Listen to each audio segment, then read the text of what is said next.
அனைவருக்கும் இனிய மாலை வணக்கம்.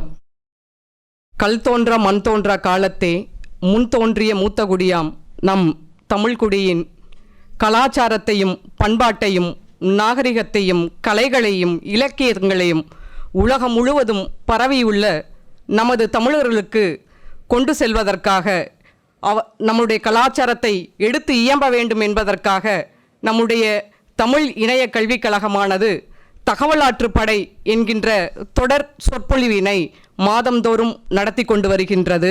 அவ்வகையிலே இன்றைக்கு நடைபெற இருக்கக்கூடிய 21ஆம் சொற்பொழிவிற்கு வருகை தந்துள்ள உங்கள் அனைவரையும் வருக வருக என்று வரவேற்கின்றோம். இன்றைய சொற்பொழிவில் நம்முடைய உரையாற்ற வந்திருக்கின்றார் ஐயா பேராசிரியர் கு அரசேந்திரன் ஐயா அவர்களை உங்கள் சார்பாகவும் தமிழ் இணைய கல்விக் கழகத்தின் சார்பாகவும் வருக வருக என வரவேற்று ஐயா அவர்களை உங்களுக்கு அறிமுகம் செய்து வைப்பதில் தமிழ் இணைய கல்விக் கழகம் பெருமிதம் கொள்கின்றது. பேராசிரியர் அரசேந்திரன் ஐயா அவர்கள் கங்கை கொண்ட சோழபுரத்துக்கு அருகில் உள்ள கொக்கரணை என்கின்ற ஒரு சிற்றூரில் பிறந்தவர். ஐயா அவர்கள் சிறிய வயதாக இருக்கும் பொழுதே தனித்தமிழ் இயக்கத்தில் ஈடுபாடு கொண்டும் தென்மொழி இதழில் ஈடுபாடு கொண்டும் தமிழ் அறிஞர்களான பாவாணர் பெருஞ்சித்தனார் அவர்களினுடைய கொள்கையின் மீது ஈர்ப்பு கொண்டு தமிழ் ஆர்வம் மிக்கவராக திகழ்ந்தார். தமிழிலே பல ஆய்வுகளை தொடங்க முற்பட்டார். அவர் சிதம்பரத்தில் இருக்கக்கூடிய அண்ணாமலை பல்கலைக்கழகத்தில் கம்பராமாயணத்தில் அணிநலம் என்கின்ற தலைப்பில் முனைவர் பட்டம் பெற்றவர். ஐயா அவர்கள் வேர்ச்சொல் ஆய்வில் சிறந்த வல்லுநராக திகழ்ந்து கொண்டிருக்கின்றார். 100க்கும் மேற்பட்ட ஆய்வு கட்டுரைகளை வெளியிட்டிருக்கின்றார். 20க்கும் மேற்பட்ட ஆய்வு நூல்களை வெளியிட்டு இருக்கின்றார். அவருடைய வேர்ச்சொல் ஆய்வு குறித்த தொகுப்பு நூலும் அவருடைய கம்பராமாயணத்தினுடைய சிறப்பை போற்றக்கூடிய கம்ப சித்திரம் என்கின்ற நூலும் அவருடைய கவி புலமையை வெளிப்படுத்தக்கூடிய உயிர்கதறல் என்கின்ற ஒரு கவி தொகுப்பும் அவருடைய நூல் திறமைகளை எடுத்து எம்புவதாக இருக்கின்றது. அவருக்கு அது பெருமை சேர்ப்பதாக மட்டுமல்ல, அவருக்கு பல விருதுகளையும் இந்நூல்கள் பெற்று தந்திருக்கின்றன. ஐயா அவர்கள் தொடர்ந்து ஆய்விலேயே மேற்கொண்டு வந்திருக்கின்றார். ஏறத்தாழ 30 ஆண்டு காலம் சென்னை கிறித்துவ கல்லூரியில் தமிழ்துறை பேராசிரியராகவும் தமிழ்துறை தலைவராகவும் பணியாற்றி இருக்கின்றார்.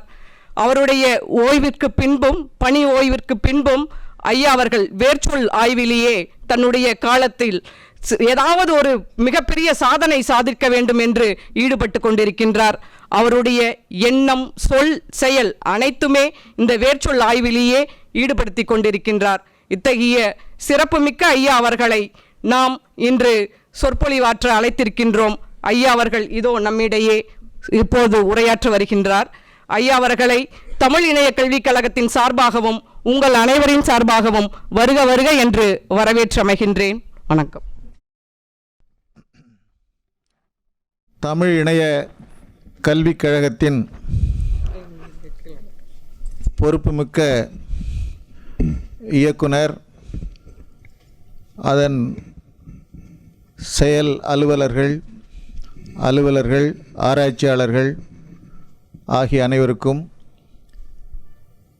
இந்த தகவலாற்றுப்படை என்ற தொடர் நிகழ்ச்சியை மிகுந்த ஆர்வத்துடன் வந்து தொடர்ந்து செவிமடுத்து கொண்டிருக்கின்ற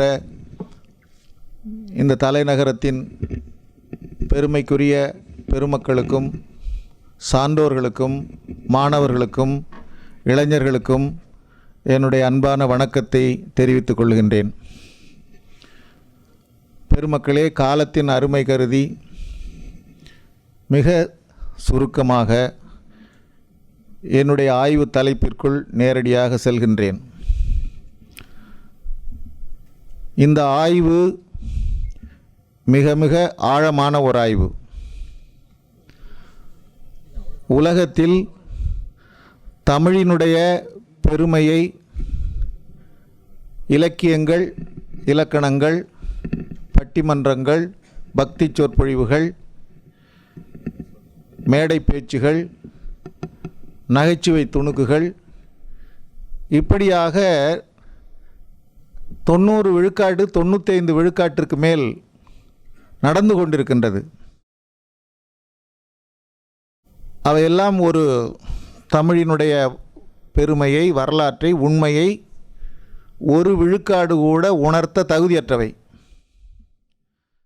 இன்னும் சொல்ல போனால் கேளிக்கையான கூத்துகள். எனவே உண்மையான தமிழ் என்பது என்ன என்பதை, தமிழ் வரலாற்றை ஊன்றி நின்று பார்த்தால்தான் புரிந்து கொள்ள முடியும். அந்த வகையில் தமிழ் என்கின்ற மொழி நம்முடைய தனலட்சுமி அம்மா அவர்கள் சொன்னதைப் போல, நாம் கல் தோன்றி மண் தோன்றா காலத்தை என்று சொல்கிறோம், அதை பகடியும் செய்கிறோம். ஆனால் அதற்குள்ளெல்லாம் இருக்கக்கூடிய உண்மையை நாம் ஆய்வு அடிப்படையில் எடுத்து சொல்ல வேண்டும். உண்மையாக தமிழை, அதன் ஆழத்தை காணுவதற்கு அடிக்கல் நாட்டியவர் கால்டுவெல் பெருமகன்தான். தமிழ் வரலாற்றை அவருக்கு முன் யாரும் அவ்வளவு ஆழமாக பார்த்தவர்கள் இல்லை. அவரை பற்றியே அவ்வளவு பேசலாம். அவர் தமிழையும் திராவிட மொழிகளையும் ஒப்பிட்டு திராவிட மொழிகளின் ஒப்பிலக்கணம் எழுதினார் என்றுதான் பலரும் நினைப்பார்கள். பலருக்கும் அதுதான் தெரியும். ஆனால் அவருடைய ஆய்வின் அந்த 1856 வெளியிட்ட அந்த பெருநூலில் தமிழுக்கும் உலக மொழிகளுக்குமான உறவை பற்றி பின்பகுதியிலே அவர் க்ளோசரி அஃபினிட்டிஸ் என்று மிகப்பெரிய வேலை செய்திருக்கிறார். தன் நூலுக்குள்ளும் அதை பற்றி எழுதியிருக்கிறார். உலக மொழி குடும்பங்கள் பலவற்றோடும் தமிழை இணைத்து ஆய்வுக்குள் சென்று பல அரிய செய்திகளை வெளிப்படுத்தியவர் கால்டுவெல். கால்டுவெல் காலத்தில் சங்க இலக்கியங்கள், தொல்காப்பியம் போன்ற பழந்தமிழ் நூல்கள் இல்லை, அவருக்கு கிடைக்கவில்லை என்றெல்லாம் சொல்லுகிறார்கள். சிந்துவெளி ஆய்வெல்லாம் நிகழாத காலம்.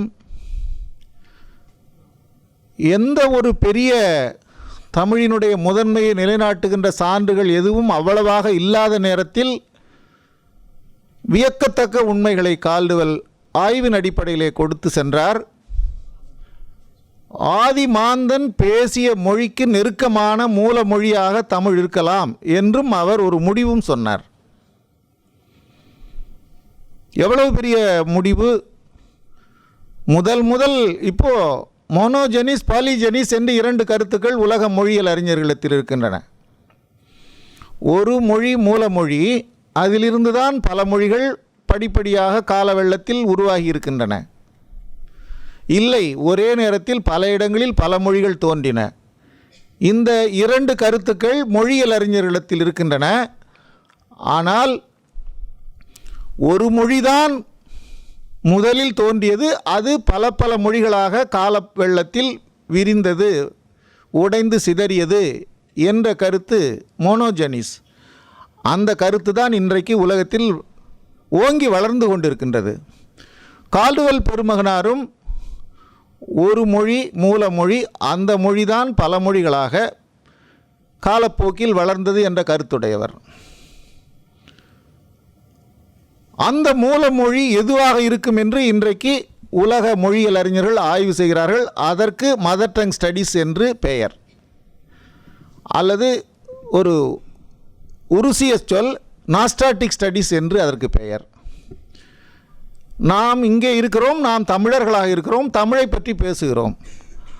ஆனால் பெரும்பாலானவர்கள் தமிழர்கள், சிலர் தமிழல்லாத தமிழோடு உறவுள்ள மொழியை பேசுகிறவர்களும் இருக்கிறார்கள். தெலுங்கை பேசுகிறவர்கள் இருக்கிறார்கள், கன்னடம் பேசுகிறவர்கள், மராத்தி ஹிந்தி பேசுகிறவர்கள் இருக்கிறார்கள். பல மொழியினரும் இங்கே இருக்கிறோம். ஆனால் எல்லோரும் இது நம் மொழி, இது நம் மொழி என்று ஒரு நாள் சொல்ல வேண்டும். நீங்கள் பேசுகிற மொழிக்கும் நான் பேசுகிற மொழிக்கும் அவர்கள் பேசுகிற மொழிக்கும் மூலமான மொழி இந்த மொழி என்று சொல்ல வேண்டும். அதுதான் நாஸ்டாட்டிக் ஸ்டடீஸ், அதுதான் மதர் டங் ஸ்டடீஸ். அதை உலக அளவில் இன்றைக்கு அறிஞர்கள் அந்த மொழி எது என்று தேடுகிறார்கள். அதை பற்றி பொம்ஹார்ட் முதலானவர்கள் மேலை நாட்டு அறிஞர்கள் எழுதியிருக்கிறார்கள், எழுதி கொண்டிருக்கிறார்கள். எனவே மோனோஜெனிஸ் என்கின்ற கருத்து இன்றைக்கு உலக அறிஞர்களிடத்தில் மூலமொழி எது என்று தேடுகிறார்கள். கால்டுவெல் பெருமகன் இந்த மூலமொழி தமிழாக இருக்கலாம், அல்லது அந்த மூலமொழிக்கு நெருக்கமான மொழியாக தமிழ் இருக்கலாம் என்று அவர் சொல்லியிருக்கிறார். எனவே அந்த அடிப்படையில்தான் பாவாண அவருக்கு பிறகு ஞானப்பிரகாசர் என்கின்றவர் யாழ்ப்பாணத்தில் நல்லூரிலே பிறந்தவர், திருத்தந்தையாக இருந்தவர். அவர் தமிழுக்கும் உலக மொழிகளுக்குமான உறவை பற்றி ஆய்வு செய்தார், நூல்கள் வெளியிட்டிருக்கிறார். உலக தமிழ் ஆராய்ச்சி நிறுவனம் கூட அவருடைய படைப்பை வெளியிட்டிருக்கிறது. ஞானப்பிரகாசருக்கு பிறகு தேவனைய பாவாணர் என்கின்றவர் 56 நூல்கள் எழுதியிருக்கிறார், கால்டுவெல் வழியில், ஞானப்பிரகாசர் வழியில். அவர் தன் ஆய்வை ஒரு வரியில் சுருக்கமாக சொன்னார். தமிழ் திரவிடத்தாயும் ஆரியத்திற்கு மூலமும் உலக முதன்மொழியுமாகும் என்று பாவாணர் தன் ஆய்வின் கருத்தை இப்படி சுருக்கி சொன்னார். தமிழ் திரவிடத்தாய், ஆரியத்திற்கு மூலம், உலக முதன்மொழி. பாருங்க எவ்வளோ உண்மைகள் இதில். திராவிட மொழிகளுக்கு தாய் என்பது ஓரளவுக்கு எல்லாரும் ஏற்றுக்கொள்வார்கள். நம்மில் பலருக்கும் அதில் பெரிய ஐயம் இல்லை. அதில் எல்லா கருத்திலேயும் எதிரெதிர் கருத்துக்கள் உண்டு. திராவிட மொழி பேசுகிற தமிழர் இல்லாதவர்களை கேட்டால் தெலுங்கு மொழி தமிழிலிருந்து வந்தது என்பது ஏற்க முடியாது. மலையாளம் தமிழ் இல்லை, அது தனி மொழி. நாங்களும் தான் தமிழுலேருந்து தான் வந்துன்னு சொல்ல முடியாது, சகோதர மொழி. இப்படியெல்லாம் கருத்து வேறுபாடு இருக்கிறது. ஆனால் இப்போ கேரளா வரலாறுன்னு பார்த்தா அவங்க நம்ம பதிற்றுப்பத்தில் உள்ள சேரர்களை தான் எழுதுகிறாங்க தங்களுடைய முன்னோர்களாக. சேர அரசர்களை தங்கள் முதல் நூல் என்று சொன்னால் பதிற்றுப்பத்தை எடுத்து எழுதுகிறாங்க. அப்போ 2000 ஆண்டுக்கு முன்னே வரலாறு கிடையாது தமிழ் தவிர்ந்த திராவிட மொழிகளுக்கு. அப்படின்னா ஒரு காலத்தில் இதுதான் மூலமொழி. இதையெல்லாம் கூட சொல்ல வேண்டிய தேவை இருக்குது. இதுக்குள்ளெல்லாம் போனோம்னா நாம் ஒரு அளவும் மேலே வர முடியாது. எல்லாவற்றிலும் முரணான கருத்து இருக்கிறது என்பதை சொல்வதற்காக இதை சொல்கிறேன். 2000 ஆண்டு வரலாறு இந்த தமிழுக்கும் திராவிட மொழிகளுக்குமான உடைவு. அப்போது உலக மொழிகள் என்று இங்கே நான் என்னுடைய கணினியிலே மடிக்கணினிலே வைத்திருக்கிற வேர்ல்டு லாங்குவேஜ் அதெல்லாம் காட்ட தேவையில்லை உங்களுக்கு. வேர்ல்டு லாங்குவேஜஸ் அப்படின்னு பார்த்தீங்கன்னா நீங்கள் கூகுளில் போய் பார்த்தா எகிப்திய மொழி தான் நமக்கு எழுத்து ஆவணம் இன்றைக்கு ஒரு 2500 ஆண்டுக்கு முன்னே. அதுக்கு பிறகு தான் எல்லா மொழியும் சான்றுன்னு கிடைச்சி. தமிழுக்கு 2500 ஆண்டுக்கு முன்னே சான்று என்ன இருக்குது அப்படின்னா நமக்கு தொல்காப்பியத்துக்கு முன்னே சான்று கிடையாது. சிந்து வழி எழுத்து தமிழ் எழுத்து தானேன்னா அது நிறுவப்படலை. எனவே தமிழ் வாழ்ந்தது என்பதற்கு ஒரு 3000 ஆண்டு 4000 ஆண்டுங்கிறதுக்கு என்ன சான்றுனா இல்லை. அப்போ அது எப்படி மூலமொழியாக இருக்கலாம்? அதனால் அது மூலமொழி இல்லைன்னு சொல்ல முடியுமா? இப்படியெல்லாம் கேள்விகள் இருக்கின்றன. அதைப்போல் இன்றைக்கு மக்கள் தொகை என்று பார்த்தால் இன்றைக்கு 700 கோடி மக்கள் தோராயமாக உலகத்தில் இருக்கிறோம். 1840 100 கோடி மக்கள் தான். அதெல்லாம் குறிப்பு இருக்குது, இங்கே காட்ட வேண்டியதில்லை, உங்களுக்கே புரியும். 1840 100 கோடி மக்கள் தான் உலகத்தில். இன்றைக்கி 700 கோடி மக்கள். 2040 900 கோடி மக்கள் ஆகும்னு சொல்கிறாங்க. பாரதி பாடினான் இந்தியாவில் அவன் காலத்தில் 30 கோடி ஜனங்கள் என்று சொல்லுகிறான். எனவே எதை நீங்கி பார்த்தாலும் முன்னோக்கி போனீர்கள் என்றால் குறைந்த நாடுகள், குறைந்த மக்கள், குறைந்த மொழி. அப்படியே போனீங்கன்னா குறைந்த நாடு, குறைந்த மக்கள். ஒரு 10,000 ஆண்டுக்கு முன்னே பார்த்தா உலகத்தில் 1 கோடி மக்கள் தான் இருந்திருப்பாங்க. தமிழ்நாட்டில் ஒரு 5 லட்சம் பேர் தான் இருந்திருப்பாங்க. ஆப்பிரிக்காவிலிருந்து 1.5 லட்சம் ஆண்டுக்கு முன்னே ஹோமோசெஃபியன் புறப்பட்டான், உலகம் முழுக்க பரவினான், அதை ஒத்துக்கொள்கிறோம். அப்போ ஓரினம் ஓரிடத்தில் இருந்த ஒரு மக்கள் கூட்டம் பல இடங்களிலும் பரவி பல இனங்களாக மாறின என்பது அறிவியல் அடிப்படையில் மெய்ப்பிக்கப்பட்ட உண்மை. அப்போ மனிதன் பேசத் தொடங்கி 50,000 ஆண்டு ஆகின்றது என்று அறிஞர்கள் கண்டுபிடித்திருக்கிறார்கள். 50,000ன்னா துல்லியமாக சொல்ல முடியாது, 60,000 இருக்கலாம், 70,000 இருக்கலாம். அப்போது ஓரிடத்திலிருந்து மனித இனம் பரவியது. ஆனால் பேசத் தொடங்கியது 50,000-60,000 ஆண்டு தான். ஆப்பிரிக்காவில் புறப்பட்டவன் 75,000 ஆண்டுக்கு முன்னே தென்னகத்துக்கு வந்து விட்டான். அந்த மாந்தன் ஹோமோசெஃபியன், வைஸ்மேன், அறிவு மாந்தன்.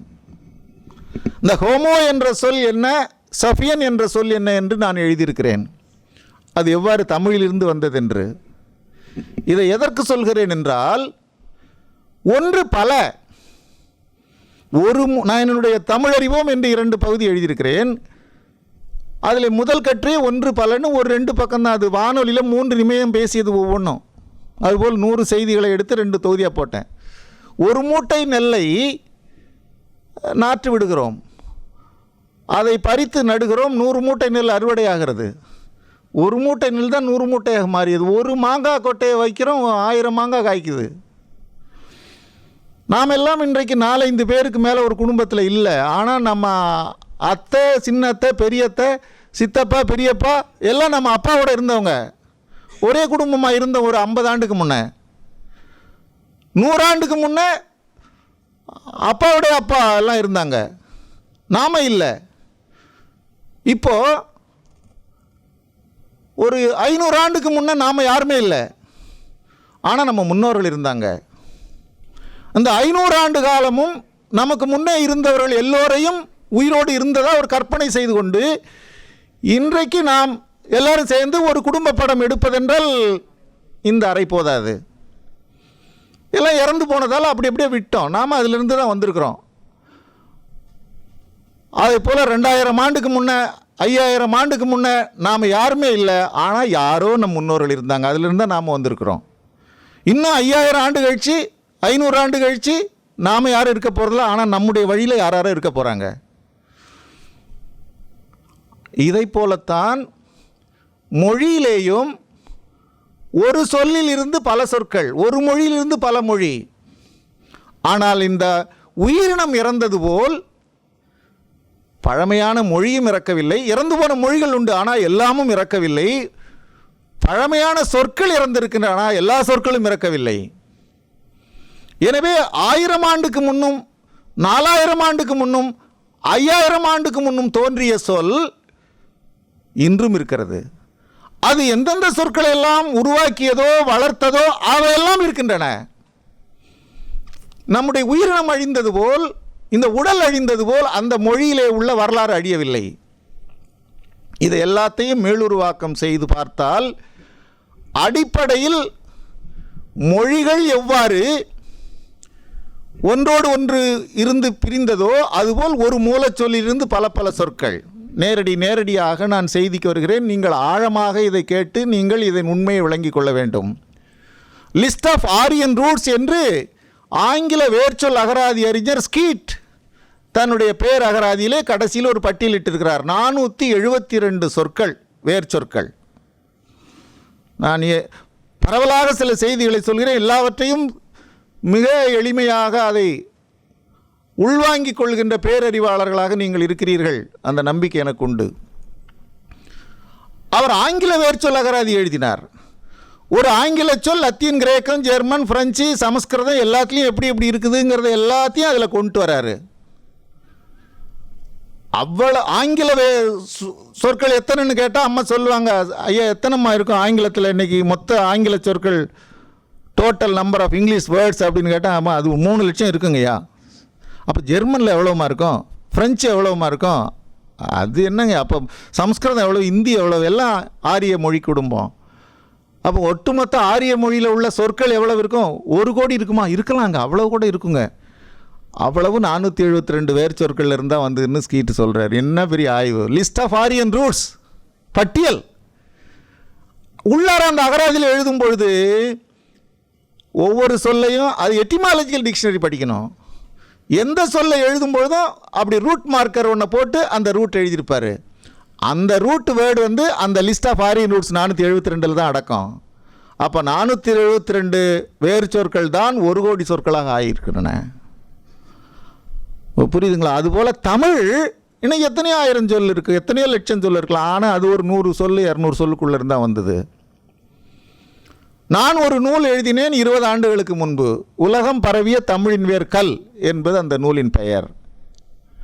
கல் என்ற ஒரு சொல், 2 எழுத்து சொல். அந்த சொல்லுக்கு 6 அடிப்படை மூலப்பொருள்கள், 6 ரூட் மீனிங்ஸ்.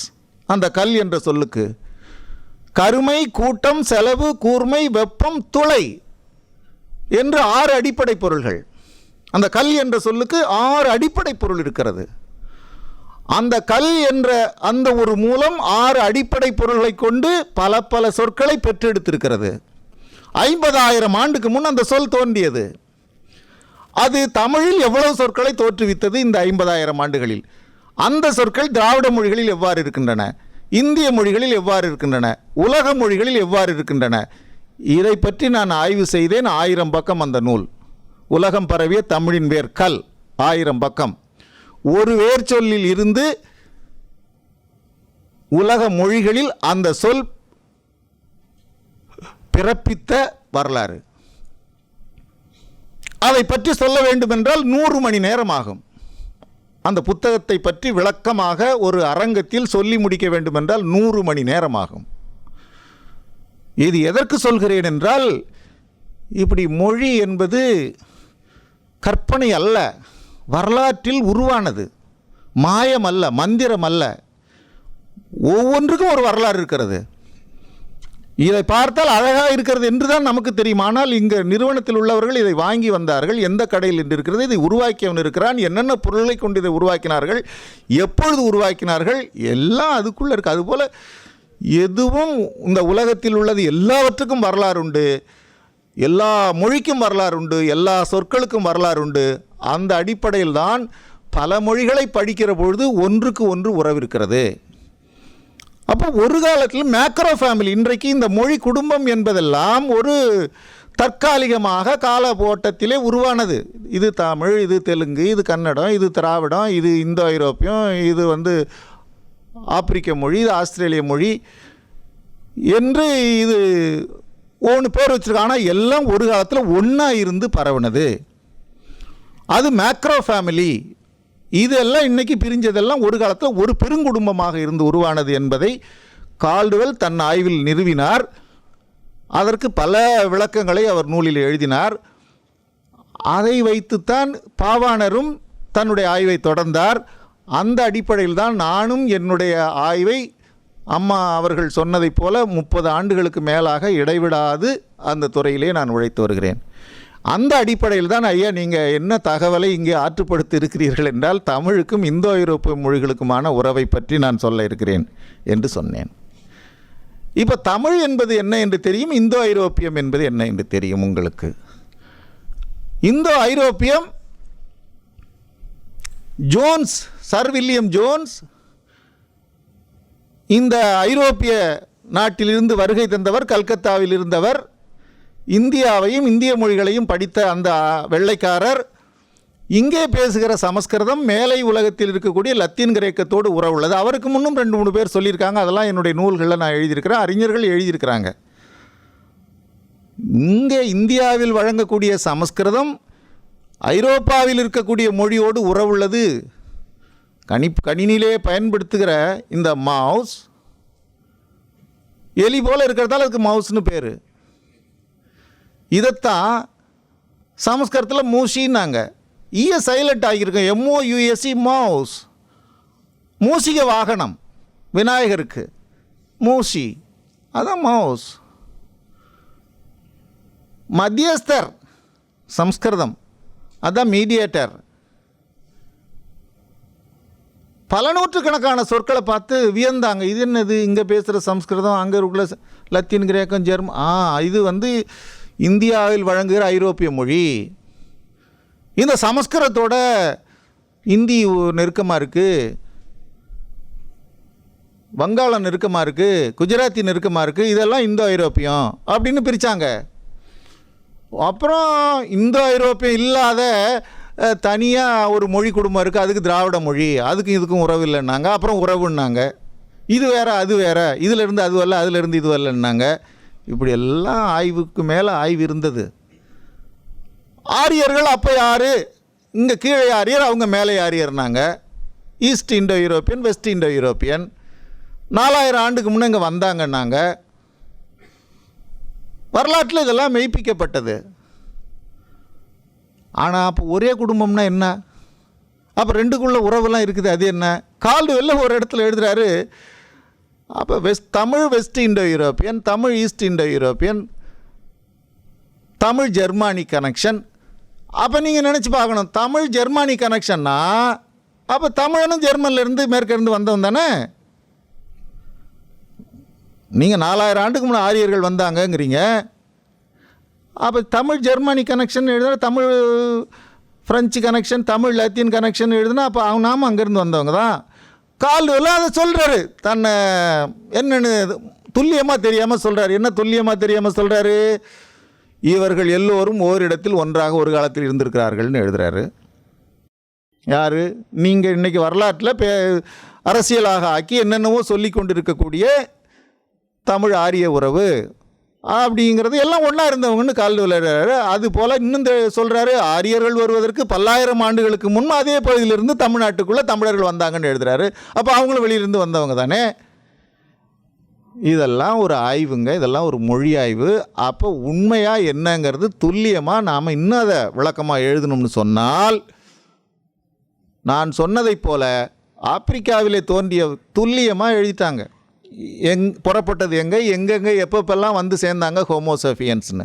75,000 ஆண்டுக்கு முன்னே வந்துட்டாங்க தென்னகத்துக்குன்னு நான் சொன்னேன் கொஞ்ச நேரத்துக்கு முன்னே. 50,000 ஆண்டுக்கு முன்னே தான் மொழி தோன்றுச்சு. அதன் பிறகு இவங்க படிப்படியாக திருப்பி இந்தியா முழுக்க இந்த தமிழ் இருந்தது. பிரித்தானிய கலைக்கலைஞர் என்சைக்ளோபீடியா பிரிட்டானிக்காவில் லாங்குவேஜஸ்னு 400 பக்கம் இருக்குது. அதில் டிரெவிடியன் லாங்குவேஜஸ் எடுத்து படித்து பாருங்கள், தமிழை பற்றி என்ன எழுதியிருக்காங்கன்னு படித்து பாருங்கள். 4000 ஆண்டுக்கு முன்பு இந்தியா முழுக்க பேசப்பட்ட மொழி தமிழ் என்று தான் எழுதியிருக்கிறார்கள். இந்தியா முழுக்க பேசப்பட்ட மொழி தமிழ். அதை நான் செம்மொழி தமிழ் ஆய்வு நிறுவனத்துக்கு 800 பக்கம் A4 தாளில் தமிழுக்கும் வட இந்திய மொழிகளுக்குமான உறவு என்று நான் ஆய்வு செய்து கொடுத்துருக்கிறேன், அறிக்கை எழுதி கொடுத்துருக்கிறேன். அது உண்மையா என்பது, அதை பற்றியெல்லாம் எவ்வளவு செய்திகளும் சொல்லலாம். காலத்தின் அருமை கருதி நான் தமிழ் இந்தோ ஐரோப்பிய உறவில் துல்லியமான அறிவியல் போன்ற சில உண்மைகளை நான் இந்த அரங்கத்தில் உங்களுக்கு முன்வைக்க விரும்புகிறேன். அப்போ இங்கிருந்து இந்தியாவில் தோன்றிய, இந்தியா முழுக்கம் பேசப்பட்ட ஒரு மூலமொழி தமிழ், அது இந்தியாவை தாண்டி வடமேற்காக 10,000 15,000 ஆண்டுகளுக்கு முன் அலையலையாக புறப்படுகிறார்கள். நான் சொன்ன 1 கோடி மக்கள் தான் இருந்திருப்பாங்க ஒரு 50,000 ஆண்டுக்கு முன்னே, 25,000 ஆண்டுக்கு முன்னே உலகத்திலேயே. அப்போ இங்கேருந்து ஒரு பெரும் பிரிவினர் இந்தியாவை தாண்டி போனார்கள். வந்ததை பற்றி தான் சொல்கிறாங்க. இங்கேருந்து போனாங்க, மத்திய ஆசியாவில் போய் ஒரே நேரத்தில் எல்லோரும் போகல, ஒரு 1000 பேர் போயிருப்பாங்க, அப்புறம் ஒரு 1000 பேர், அப்புறம் ஒரு 1000 பேர், அப்படி அலையலையாக போனாங்க. மத்திய ஆசியாவில் தங்கியிருந்தாங்க. அதன் பிறகு ஒரு பிரிவினர் புறப்பட்ட இடத்துக்கு திரும்பி வந்துட்டாங்க. அவங்க தான் ஆரியர்கள். இங்கேருந்து போனவங்க 15,000 ஆண்டுக்கு முன்னே இங்கேருந்து போனவங்க, மத்திய ஆசியாவில் தங்கியிருந்தவங்களில் ஒரு பிரிவினர் புறப்பட்ட இடத்துக்கு திரும்பி வந்துட்டாங்க 4,000 ஆண்டுக்கு முன்னே. பெரும்பிரிவினர் அப்படி ஐரோப்பாவுக்கு போயிட்டாங்க. இதுதான் இப்போ தமிழ் ஜெர்மன் உறவாக இருக்கிறதுக்கும் தமிழ் லத்தீன் உறவாக இருக்கிறதுக்கும் எல்லாத்துக்கும் இதுதான் அடிப்படை. அப்போ தமிழ் ஒரு மூலமொழி அப்படிங்கிறது இந்த கருத்து, கால்டுவெல் கருத்து உண்மையாக நிறுவப்படுகிறது. ஐயா, இப்போ சம்ஸ்கிருதம் இருக்க முடியாதா, லத்தீன் கிரேக்க மூலமொழியாக இருக்க முடியாதா? இல்லை. இப்போ என்னுடைய கணினியில் இதில் இது ஒரு புத்தகம் நான் எழுதியிருக்கிறேன், தமிழும் இந்தோ ஐரோப்பிய மொழிகளும் மொழி உறவாய்வு அப்படின்னு ஒரு புத்தகம் எழுதினேன். இதை எதுக்கு சொல்கிறேன்னு சொன்னால், இந்த புத்தகத்தில் ஒரு உலக மொழிகள் இந்தோ ஐரோப்பியத்தின் வரலாற்றை பற்றி நேச்சர் மேகசைனில் வந்த ஒன்று, அனட்டோலியாங்கிற ஒரு மொழி தான் 9,000 ஆண்டுக்கு முன்பே இந்த லத்தீன் கிரேக்கம் ஜெர்மன் ஃப்ரெஞ்சு இங்கிலீஷ் எல்லாத்துக்கும் மூலமான ஒரு மூத்த மொழி அனட்டோலியா. இந்த ஈராக்கு பகுதியில் பேசப்பட்டது 9,000 ஆண்டு. அதுக்கு முன்னே இந்தோ ஐரோப்பியத்துக்கு வரலாறு கிடையாது. அப்போ 9,000 ஆண்டு. அப்போ சம்ஸ்கிருதம் அது அனாதியா அப்படியெல்லாம் சொல்ல முடியாது. ஆய்வில் எல்லாத்துக்கும் வரலாறு உண்டு. அனட்டோலியா தான் அப்போ வேத மொழிக்கு சமஸ்கிருதத்துக்கு லத்தீன் கிரேக்கம் எல்லாம் அதன் பிறகு தான். அப்போ இந்தோ ஐரோப்பிய மனிதன் பேசி தான் 50,000 ஆண்டு ஆகிட்டுதே. அப்போ அந்த 9,000 ஆண்டுக்கு மேலே இந்தோ ஐரோப்பிய மொழி எடுத்துகிட்டு போகலையே உலக அறிஞர்கள் யாருமே. அப்போ அது மூலமொழி இல்லை. அப்போ அதுக்கும் மற்ற மொழிக்கெல்லாம் உறவு இருந்தால் அதுக்கு மூலமொழி வேறு ஏதோ. நான் சொன்னது போல் 2500 ஆண்டு 3000 ஆண்டுக்கு முன்னே தான் நம்முடைய எகிப்து மொழியெல்லாம். ஆனால் 50,000 ஆண்டாச்சே. அப்போ அந்த மொழி எது? இப்படி உலகத்திலேயே மிக பழமையான மொழி, உலகம் எல்லாம் ஒத்துக்கொண்டது ஆஸ்திரேலிய பழங்குடிகள் மொழி தான். ஆஸ்திரேலிய அபார்ஜின்ஸ் லாங்குவேஜ் தான் உலகத்திலே பழமையான மொழி. கேப்டன் ஹூக் தலைமையில் 1770 ஆங்கிலேயர்கள் அங்கே போனாங்க. அவங்களுக்கு முன்னே அவங்க இருந்தாங்க, பழங்குடிகள் இருந்தாங்க. 1770 கப்பலில் போனாங்க ஆங்கிலேயர்கள். அவங்க ஆஸ்திரேலிய மக்கள் மொழி, அங்கே மொழி பேசிக்கொண்டு அந்த மக்கள் கூட்டம் இருந்தது. எப்படி இருந்தாங்க? 40,000, 60,000, 70,000 ஆண்டுக்கு முன்னே இருந்தாங்க. இதற்கு முன்னே கால்வெல்ல சொன்னார்னு சொன்னேன், ஆரியர்கள் வருவதற்கு 10,000 ஆண்டுகளுக்கு முன்பு அதே பகுதியிலிருந்து தமிழர்கள் இங்கே வந்தாங்க. தமிழ்நாட்டுக்குள்ளே வடக்க இருந்து இங்கே இறங்கினாங்க. Descendant theory. தமிழர் வரலாறுன்னு சொன்னால் அவங்களும் வெளியிலிருந்து தான் இப்படி வந்தாங்க. மத்திய ஆசியாவில் அப்படி மத்திய தரைக்கடல் நாகரிகத்திலிருந்து தான் இங்கே இறங்கி வந்தாங்க. வடக்க தான் புரோட்டோ நம்முடைய நார்த் டிராவிடியன்லாம் இருக்குது. அங்கேருந்து படிப்படியாக தென்னகம் நோக்கி வந்தாங்க தமிழர்கள். தமிழ்நாட்டில் வந்து ஒரு 3000 ஆண்டு அளவில், ஒரு 4000 ஆண்டு அளவில் வந்து குடியேறியிருக்காங்க. இப்படி தான் கணக்கு, உலக அறிஞர்கள் கணக்கு. ஆனால் இந்த காலின் மாசிகா என்கின்ற ஒரு பெரிய மொழியியல் அறிஞன் சொல்கிறான், தமிழ் இப்போ இந்த பழைய கருத்துப்படி பார்த்தால் 4000 ஆண்டுகள் அளவு, 3000 ஆண்டு அளவில் தமிழர்கள் இங்கே வந்திருக்காங்க. தென்னகத்தில் வந்து வடக்க இருந்து அப்படியே படிப்படியாக வெளியிலேருந்து வந்து செட்டில் ஆனாங்கன்னு சொன்னால், ஆஸ்திரேலியாவில் பேசிக்கிட்டு இருக்கக்கூடிய பழங்குடிகள் மக்களுக்கு மொழிக்கும் தமிழுக்கும் நெருக்கமான உறவு. அதை பற்றி நான் என்னுடைய நூலில் எழுதியிருக்கிறேன். அந்த பட்டியலெல்லாம் கொஞ்சம் அவசரமாக வந்ததால் அவங்களுக்கு எடுத்து கொடுக்க முடியல. என்னுடைய பென்ட்ரைவில் இருக்குது, அதுக்குள்ளேயும் இருக்குது. நான் அந்த கருத்தெல்லாம் காட்ட முடியலைங்கிறது ஒரு காரணம் இல்லை, காட்ட நேரம் இல்லை. நீங்கள் நம்பலாம், அதெல்லாம் படிக்கணுன்னா படிச்சுக்கலாம். இப்போ நான் எழுதுனது 4000 பக்கம் இதுவரையில் வெளியிட்டிருக்கிறேன். அதை பற்றி சொல்லணுன்னா அது 4 மாதம் ஆகும். ஆனால் 40 நிமிடத்தில் ஏதாவது சொல்லி முடிக்கணும். அது சரியாங்கிறத நீங்கள் படித்து பார்த்துங்க. என்னுடைய நூல்களில், என்னுடைய ஆய்வறிக்கைகளில், செம்மொழி நிறுவனத்தில் இருக்குது, நான் வெளியிட்ட புத்தகங்கள் இருக்கிறது. இது எதுக்கு சொல்கிறேன்? கேப்டன் ஹூக் போய் ஆஸ்திரேலியாவில் இறங்கிறதுக்கு முன்னே அந்த பழங்குடி மக்கள் உலகத்தில் யாரோடும் தொடர்பில்லாமல் இருந்தார்கள் என்று ஆஸ்திரேலிய வரலாற்றையும் பழங்குடிகள் வரலாற்றையும் மேலை நாட்டு அறிஞர்கள் ஆராய்ந்து எழுதியிருக்கிறார்கள். இதுதான் மிக மிக என்னுடைய பேச்சில் மிக ஒரு அடிப்படையான உண்மையை, யாரும் சொல்லி யாரும் விளக்காத ஒரு உண்மையை உங்களுக்கு சொல்கிறேன். கேப்டன் ஹூக்கு முன்னாடி அந்த ஆஸ்திரேலிய அபார்ஜின்ஸோட உலகத்தில் யாருமே தொடர்பு கொள்ளவில்லை. 30,000-40,000 ஆண்டு they are ஐசோலேட்டட் பீப்புள். அப்படி தான் இருந்தாங்க. அப்படி என்றால் 4000 ஆண்டு அளவில் மத்திய ஆசியாவில் இருந்து அதே ஆரியர்களைப் போல இங்கே தமிழர்கள் ஒரு 10,000 ஆண்டுக்கு முன்னே புறப்பட்டு, 4000 ஆண்டுக்கு முன்னே ஆரியர்கள் வந்தாங்க, 10,000 ஆண்டுக்கு முன்னே தமிழர்கள் வந்தாங்கன்னு வச்சுப்போம். அப்போ 4000 ஆண்டுக்கு தமிழ்நாட்டுக்கு வந்தால் 40,000 ஆண்டு 50,000 ஆண்டு தொடர்பில்லாத ஆஸ்திரேலிய பழங்குடி மக்களோட தமிழ் எப்படி உறவாக இருக்க முடியும்? இங்கே இடிக்குதுன்னு சொல்கிறான் காலின் மாசிகா. எல்லா அறிஞர்களும் இன்றைக்கி அந்த கருத்துக்கு வந்துட்டாங்க. என்ன வந்துட்டாங்க? இங்கேருந்து தான் ஆஸ்திரேலியா அபார்ஜின்ஸ் போயிருக்காங்க. 40,000 ஆண்டு எந்த உறவும் இல்லாத இருக்கிறவர்கள் மொழியில் தமிழ் இருக்கிறது என்றால் அதற்கு முன்பே இங்கு தமிழ் இருந்திருக்கிறது. இதுதான் முக்கியமானது. they are the original peopling of the world. அந்த தமிழர்கள் தான். அதையெல்லாம் இன்றைய விட 200 அடிக்கு கீழே ஒரு 10,000 ஆண்டுக்கு முன்னே கடல் மட்டம் கீழே இருந்தது. குமரி கண்டம் என்பதை உலக அறிஞர்கள் ஏற்றுக்கொள்வதில்லை, நானும் ஏற்றுக்கொள்வதில்லை. ஆனால் தீவுகள் தீவுகளாக நெருக்கமாக இருந்தன, கடல் மட்டம் மிக குறைவாக இருந்தது. அந்த ஆஸ்திரேலியா அபாரிஜின்ஸ் ஓவியம் வரைஞ்சிருக்காங்க. அந்த ஓவியத்து மேலே குளவி கூடு கட்டியிருக்கு. அந்த குளவி கூட்டை கார்பனேட்டிங் பண்ணி பார்த்துருக்குறாங்க. அது 40,000 ஆண்டுங்கிறது இருக்குது. அப்போ எதுக்கு சொல்ல வரேன், எல்லாவற்றையும் துல்லியமாக அறிஞ்சிருக்காங்க. அப்போ 40,000 50,000 ஆண்டாக யாரோடையும் தொடர்பில்லாத இருக்கிற ஆஸ்திரேலிய பழங்குடி மக்கள் இங்கிருந்து சின்ன சின்ன மரக்கலங்களில் போயிருக்காங்க. அப்படி நடந்து கடலை கடந்து போயிருக்கிறாங்க.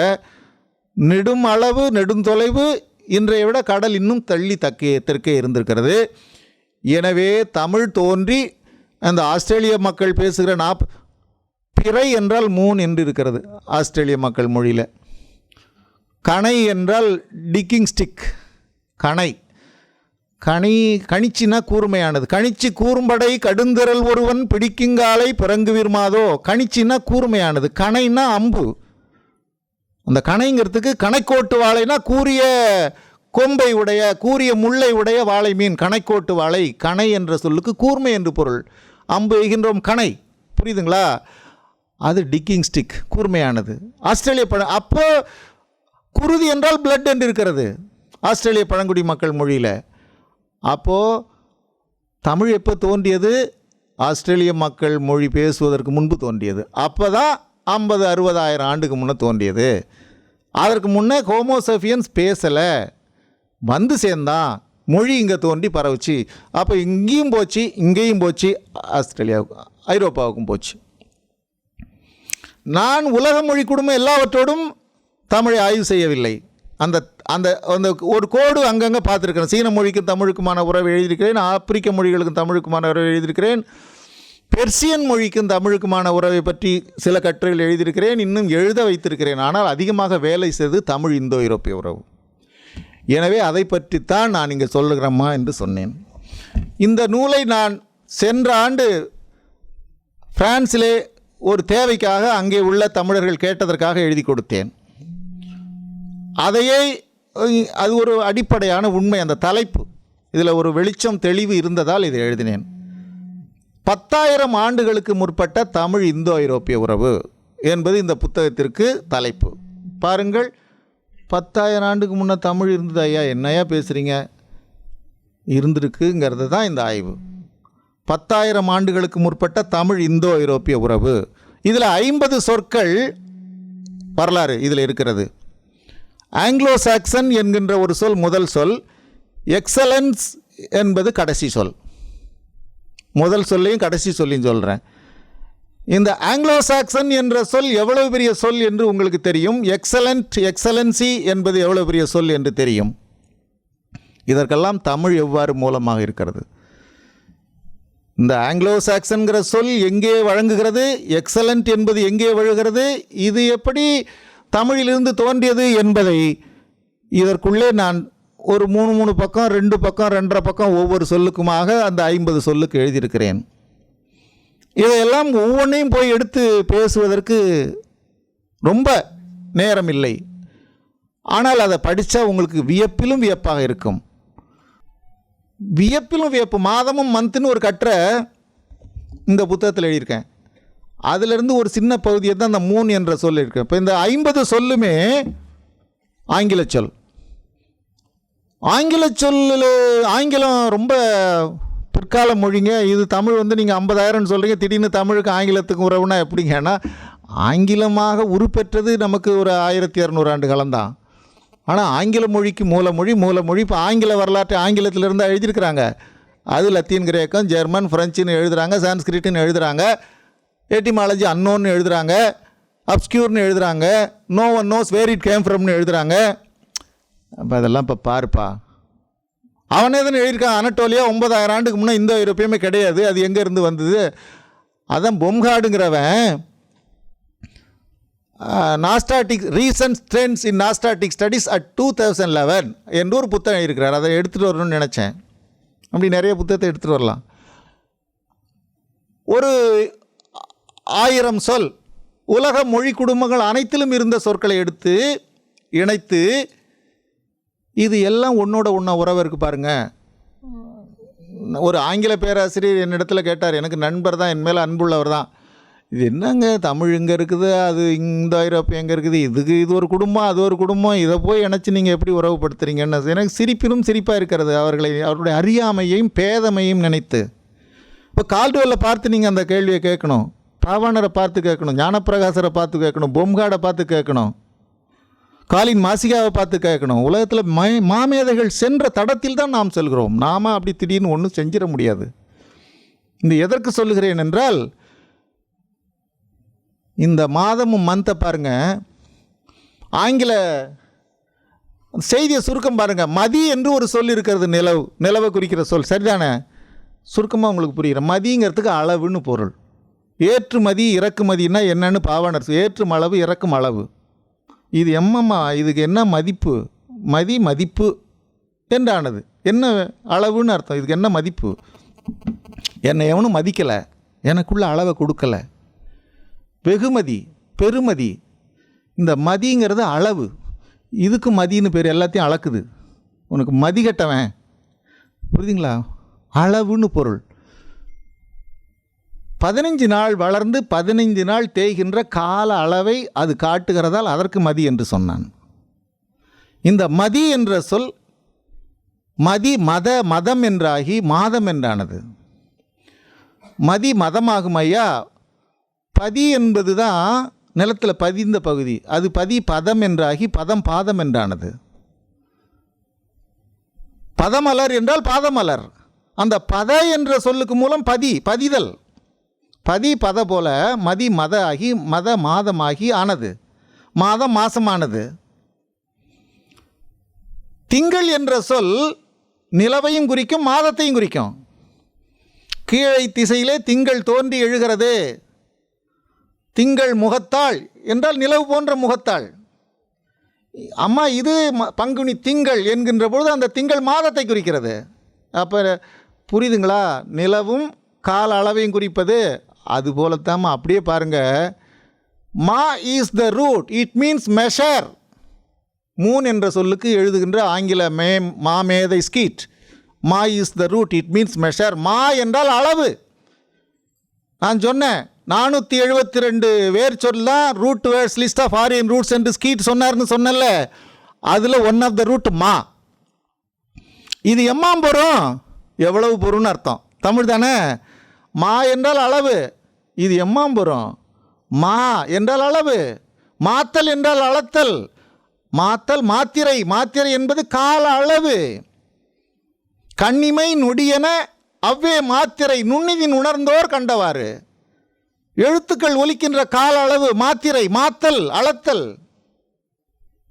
எம்மாத்திரம் அவன், எனக்கு எம்மாத்திரம்னா என்ன அளவு எனக்கு அவன் அப்படின்னு பொருள். அந்த மாத்திரா தான் மாத்திரானானது, மீட்டர்னானது. மீட்டருங்கிற சொல்ல எடுத்து பார்த்தீங்கன்னா மாத்திரான்னு இருப்பான். மாத்திரா இஸ்துக்கு ரூட்டு மாதான். அந்த மா is the root, it means measure. மாஷர் அதான் மெஷர், மெஷருக்கும் மாதான் ரூட்டு. இதை நான் சொல்லலை, ஆங்கில மேதைகள் சொன்னதை சொல்கிறேன். இந்த மா என்ற அளவை குறித்த சொல்தான் மான் என்றானது. அதுதான் மூன் என்று நீங்கள் சொல்கிறீர்கள். தமிழிலே மா என்பதற்கு விலங்கு என்று ஒரு பொருள் உண்டு. மா என்றால் விலங்கு, அது எழுத்து பேர் நகர ஈறு பெற்று மான் என்று வரும். அரிமான் தேர் தம்முடைய தன்னழியும் தாமும் தம் மாந்தேரும் எம்மை நினையாது விட்டாரோ விட்டகல்க அம்மன் இணர் அடும்புகால் அல்லங்காள் நம்மை மறந்தாரை நாம் மறக்க மாட்டேமால் மாதவி சொல்வது. தம்முடைய தன்னழியும் தாமும் தம் மான் தேரும். மான் என்பது மா என்றால் குதிரை, மான் என்றாலும் குதிரை. குதிரை பூட்டிய அந்த வண்டியை ஓட்டி கொண்டு போய்விட்டாரே என் கணவன் கோவலன். அந்த மா என்ற சொல் மான் என்றும் சங்க இலக்கியத்தில் விலங்கை குறிக்கிறது, நகரப்பேறு, எழுத்துப்பேறு. அப்படித்தான் மா என்ற எழுத்து அளவை குறிக்கிற அந்த ரூட் மான், அதான் மோன், அதான் மூன். எப்படி திங்கள் என்ற சொல் நிலவையும் குறித்து மாதத்தையும் குறித்ததோ, அந்த மோன்த் என்பதான் மாந்த். நான் எழுதின தேன் நிலவுன்னு மொழிபெயர்க்கிறது தவறு. ஹனிமூன் என்பதை தேன் நிலவு என்று மொழிபெயர்ப்பது தவறு என்று நான் ஒரு கட்டுரை எழுதினேன். அந்த மூன் என்பதற்கு மாதம் என்று பெயர் ஆங்கிலத்தில். தேன் மாதம் என்று சொல்ல வேண்டும். திருமணமான 30 நாள் தேன் போன்ற நாள்னு எழுதுகிற ஆங்கில அறிஞன் புரியுதுங்களா? நாமும் சொல்லியிருக்கிறோம், ஆசை 60 நாள், மோகம் 30 நாள். The first 30 days after marriage honeymoon. அதுதான் தேன் மாதம் என்று சொல்லணும். அங்கே மூன் என்ற சொல் ஆங்கிலத்தில் நிலவையும் குறித்து மாதத்தையும் குறித்திருக்கிறது. நம்முடைய மணிமேகலையில் மதி என்ற சொல் நிலவையும் குறித்து மாதத்தையும் குறித்திருக்கிறது. புரியுதுங்களா என்ன ஆய்வுன்னு? அந்த மூண்டே தான் மண்டே, நீங்கள் திங்கள்னு சொல்கிறீங்க. புரியுதுங்களா? இந்த ஹனி என்பது தேன், உங்களுக்கு தெரியும். அது காஞ்சன என்ற சொல்லோடு உறவுள்ளது என்று ஆங்கில அறிஞர். காஞ்சனே, ஹானே, ஹனி. காஞ்சனம் என்பது தங்கம், ஹனி என்பது தேன், லிக்விட் கோல்டு. எதுங்க லிக்விட் கோல்டு? தங்கத்தை உருக்கியது போல் இருக்கிறது. காஞ்சனே, ஹானே, அதான் ஹனி. ஹனி என்ற சொல், காஞ்சனம் என்ற சொல்லை எழுதும் பொழுது நம்முடைய தமிழறிஞர்கள் சமஸ்கிருதம் என்று எழுதுவார்கள். ஆனால் ரைஸ் டேவிட் என்கின்ற பாலி அகராதி அறிஞன் காய் the root, it means shining. நெருப்பு காயுது, உடம்பு காயுது, வெப்பம், தண்ணி காஞ்சிக்கிட்டு இருக்குது, ஒரே காய்ச்சலாக இருக்குது. It is a shining metal. காய் is the root, it's a Dravidian word என்று எழுதுகிறான். காய்ந்தது காய்ஞ்சனம். தகத்தகன்னு ஒளி வீசுறதால தங்கம், பொலிவாக இருக்கிறதால பொலம். எதுக்கு சொல்கிறேன்? இந்த பொண்ணுக்கு சொல்கிறேன். பொலிவாக இருக்கிறது, தகத்தகன்னு இருக்கிறதால தங்கம். அதுபோல் இந்த காய் பெய்தது பெஞ்சது போல் காய்ஞ்சனம், காஞ்சனா, காஞ்சனான்னு பேர் வச்சுக்கிறான். பொன்னின்னு பேர் வச்சுக்கிட்டு தான் காஞ்சனான்னு வச்சுக்கிறோம். இந்த காஞ்சனம் காய், அதுதான் ஹானி. காஞ்சனா, காஞ்சனே, ஹானி, ஹனி. இப்போ பாருங்கள், ஹனிமூன்கிறதுல 2 ஆங்கில சொல் இருக்குல்ல, என்னாச்சு பார்த்தீங்களா ரெண்டும்? அதுபோல் இந்த டேங்கிற சொல், தி என்ற சொல், டிஐஇ, டி என்றால் ஃபயர் பிரைட்டுன்னு அர்த்தம். அந்த தி என்பது தான் டே என்றானது. இந்த டே என்பதற்கு ஒளி என்கின்ற, அதை பற்றி விரிவாக நான் எழுதியிருக்கிறேன். இதுக்கு சொல்கிறேன். டே என்பதற்கு ஆக்ஸ்போர்ட் அகராதியிலே முதற் பொருள் பகல் என்பது. Opposite night is the first meaning. The day என்பதற்கு, டே என்பதற்கு பகல் மட்டும்தான் முதலில் குறித்து. அதனால தான் டே நைட்டாக உழைக்கிறேங்கிறான். புரியுதுங்களா? டே வேறு, நைட்டு வேறு. முதலில், ஏனென்றால் ஒளி உள்ளது டே தான். அப்போது மூன் டே, மண்டே என்னாச்சு பார்த்தீங்களா? மூன் என்பது மண்டேயில் நிலவுக்குரிய நாள் என்பது எதற்கு சொல்லுகிறேன் என்றால், இப்படி ஒவ்வொரு சொல்லையும் வந்த, அதுதான் மூன் என்ற சொல்லினுடைய வரலாறு. அப்போ மூன் என்ற சொல்லை மா என்ற ஒரு மூலத்தில் இருந்து எடுத்து, அந்த மா என்ற அளவை குறித்ததான் எழுதுகின்ற பொழுது, மதியை நாம் நினைக்காமல் இருக்க முடியுமா? மாதத்தை நினைக்காமல் இருக்க முடியுமா? திங்களை நினைக்காமல் இருக்க முடியுமா? மா என்ற வேரை, மாத்தலை, மாத்திரையை, மாத்திரத்தை நினைக்காமல் இருக்க முடியுமா? அப்போ மா என்ற ஒரு மூலம் இங்கே தோன்றியது. 100 மா அளவு நிலம் நம்ம புறநானூற்றில் 1 மா அல்லது பன்னாட்காகும் புறநானூறுலாம் பார்க்குறோம். இந்த மாவை எடுத்துக்கிட்டு போகிறாங்க 10,000 ஆண்டுக்கு முன்னே. மான், மோன் என்று அந்த கால அளவை குறிப்பதை சொல்கிறார்கள். அதுதான் மூணாக இருக்கிறது. இதையெல்லாம் நாம் இணைச்சி பார்க்குறோம். அதுதான் நாங்கள் சொல்கிறோம், mid is the root, to சென்டுன்னு அர்த்தம். மிட்டு, மிட்டு, மிட்டு தான் மிஸ் ஆனது. ஒடிந்த இடை, ஒசிந்த இடை. இந்த அம்மா மொழியியல் அறிஞரவங்க, தமிழும் மொழியியலும் முறையாக கற்றவங்க.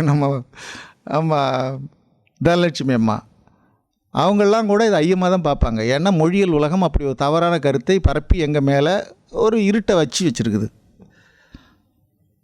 ஒடிந்த இடை, ஒசிந்த இடை. மறுப்பு ஒடித்த மாதவன், மறுப்பு ஒசித்த மாதவன். என்னங்க ஆச்சுங்க தம்பிகளை? என்ன ஆச்சு? ஒடிந்தது, ஒசிந்தது, மறுப்பு தகர சகரமாக மாச்சு. இப்போ நீங்கள் அதை பாருங்கள். மிசைல் பாருங்கள், நல்லா எழுதிருக்கேன், எளிமையாக புரியும்படி இருக்கும். ஒடிந்த இடை, ஒசிந்த இடை வருதுங்களா? மறுப்பு ஒசித்த மாதவன், மறுப்பு ஒடித்த மாதவன். அந்த வீடியோ இருக்கே, வீடியோ விடி கண்ணால் பார்க்கறது, பாவாணர் அதை பற்றி எழுதினார். விழி என்ற சொல் விடி என்றானதுன்னு எழுதினார். ழகரம் டகரமாக மாறினது.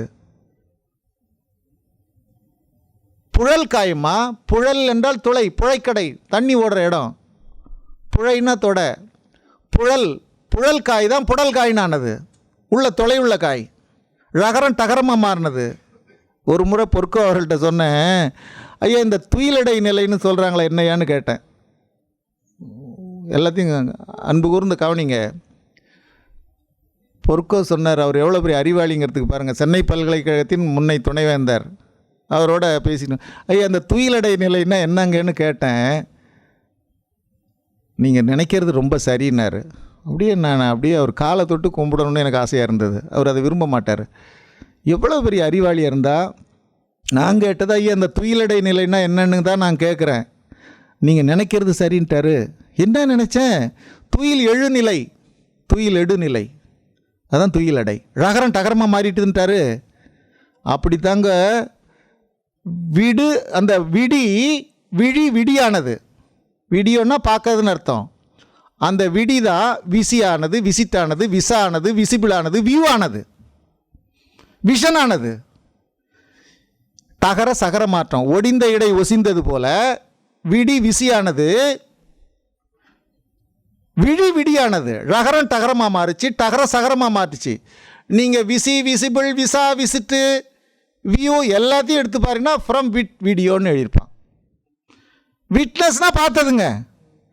WIT விட்னஸ்னா யார்? சாட்சின்னு அர்த்தம். பார்த்தது யாருன்னு அர்த்தம். கண்ணால் பார்த்தது யாருங்க தான் விட்னஸ்ஸு. அந்த WIT விட்டும் ஃப்ரம் விட்டுன்னு தான் எழுதியிருப்பான், வீடின்னு தான் எழுதியிருப்பான். சொல்கிறது புரியுங்களா? அந்த விட்னஸ்ஸு. சாட்சின்னா என்னன்னு எழுதியிருக்கேன். இப்போ காட்சி அளவு, இது யார் கண்டது? காட்சி அளவு, அதுதான் விட்னஸ்ஸு. அதுக்கு கண்ணு தான் காரணம். அந்த கண்ணில் இருந்த விழி தான் விடியாகி விட்டாகி விட்னஸ் ஆகி விஸ்டமானது. விஸ்டம் எல்லாம் விடின்னு தான் இருப்பான், விட்டுன்னு தான் இருப்பான். இந்த கண் இருக்குங்களாம்மா, இது அறிவாகுது. நல்லா பார்க்கணும். நம்ம தமிழில் அதை பற்றி ஒரு விரிவான பெரிய கட்டுரை இருக்கேன். புலம், ஐம்புலம்னு சொல்கிறோம்ல, ஒவ்வொன்றும் உலகம் புலப்படுறது இந்த ஐம்புலனுக்கு. கண்ணுக்கு, காதுக்கு, மூக்குக்கு, இந்த கைக்கு, நாக்குக்கு ஐம்புலன். புலம் என்பது பொறி, புலம் என்பது அறிவு. இதை தான் அறிவை கொண்டு வருது. அறிவின் வாசல் இதுதான். அதான் மனம் ஒரு புலன், 6 அறிவுன்னு சொல்கிறோம். சரிங்களா? அப்போ புலன் என்றாலும் அறிவு. இங்கே மேலே உலகத்தில் கண் என்ற சொல்லே அங்கே விடியாகி விஸ்ஸாகி விஸ்டம் ஆயிட்டுது. புரியுதுங்களா? அந்த விஸ்டங்கிறது கண்ணை குறித்த சொல்லிலிருந்து அந்த விஸ்டம் வந்தது.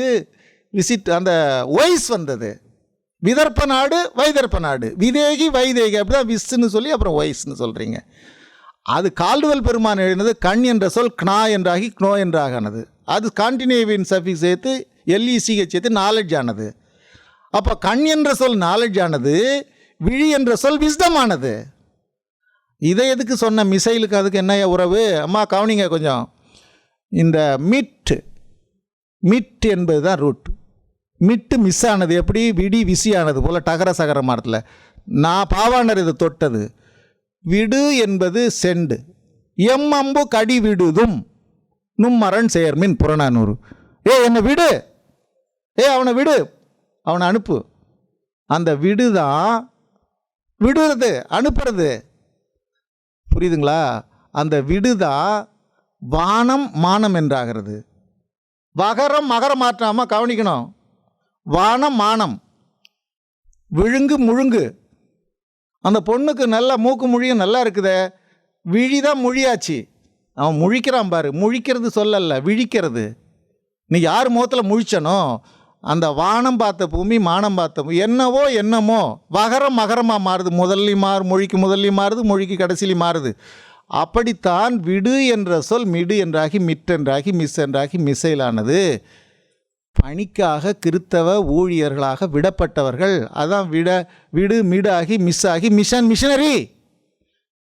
அதுக்கு மேலே எழுதின மெசேஜ்னு ஒரு சொல்ல இந்த புத்தகத்தில் இருக்கேன். அந்த மிஸ் தான். அதுக்கும் அந்த மெசேஜ் எடுத்து பார்த்தீங்கன்னா மிட் அப்படின்னு தான் எழுதியிருப்பான். எப்படிடா ஆச்சு?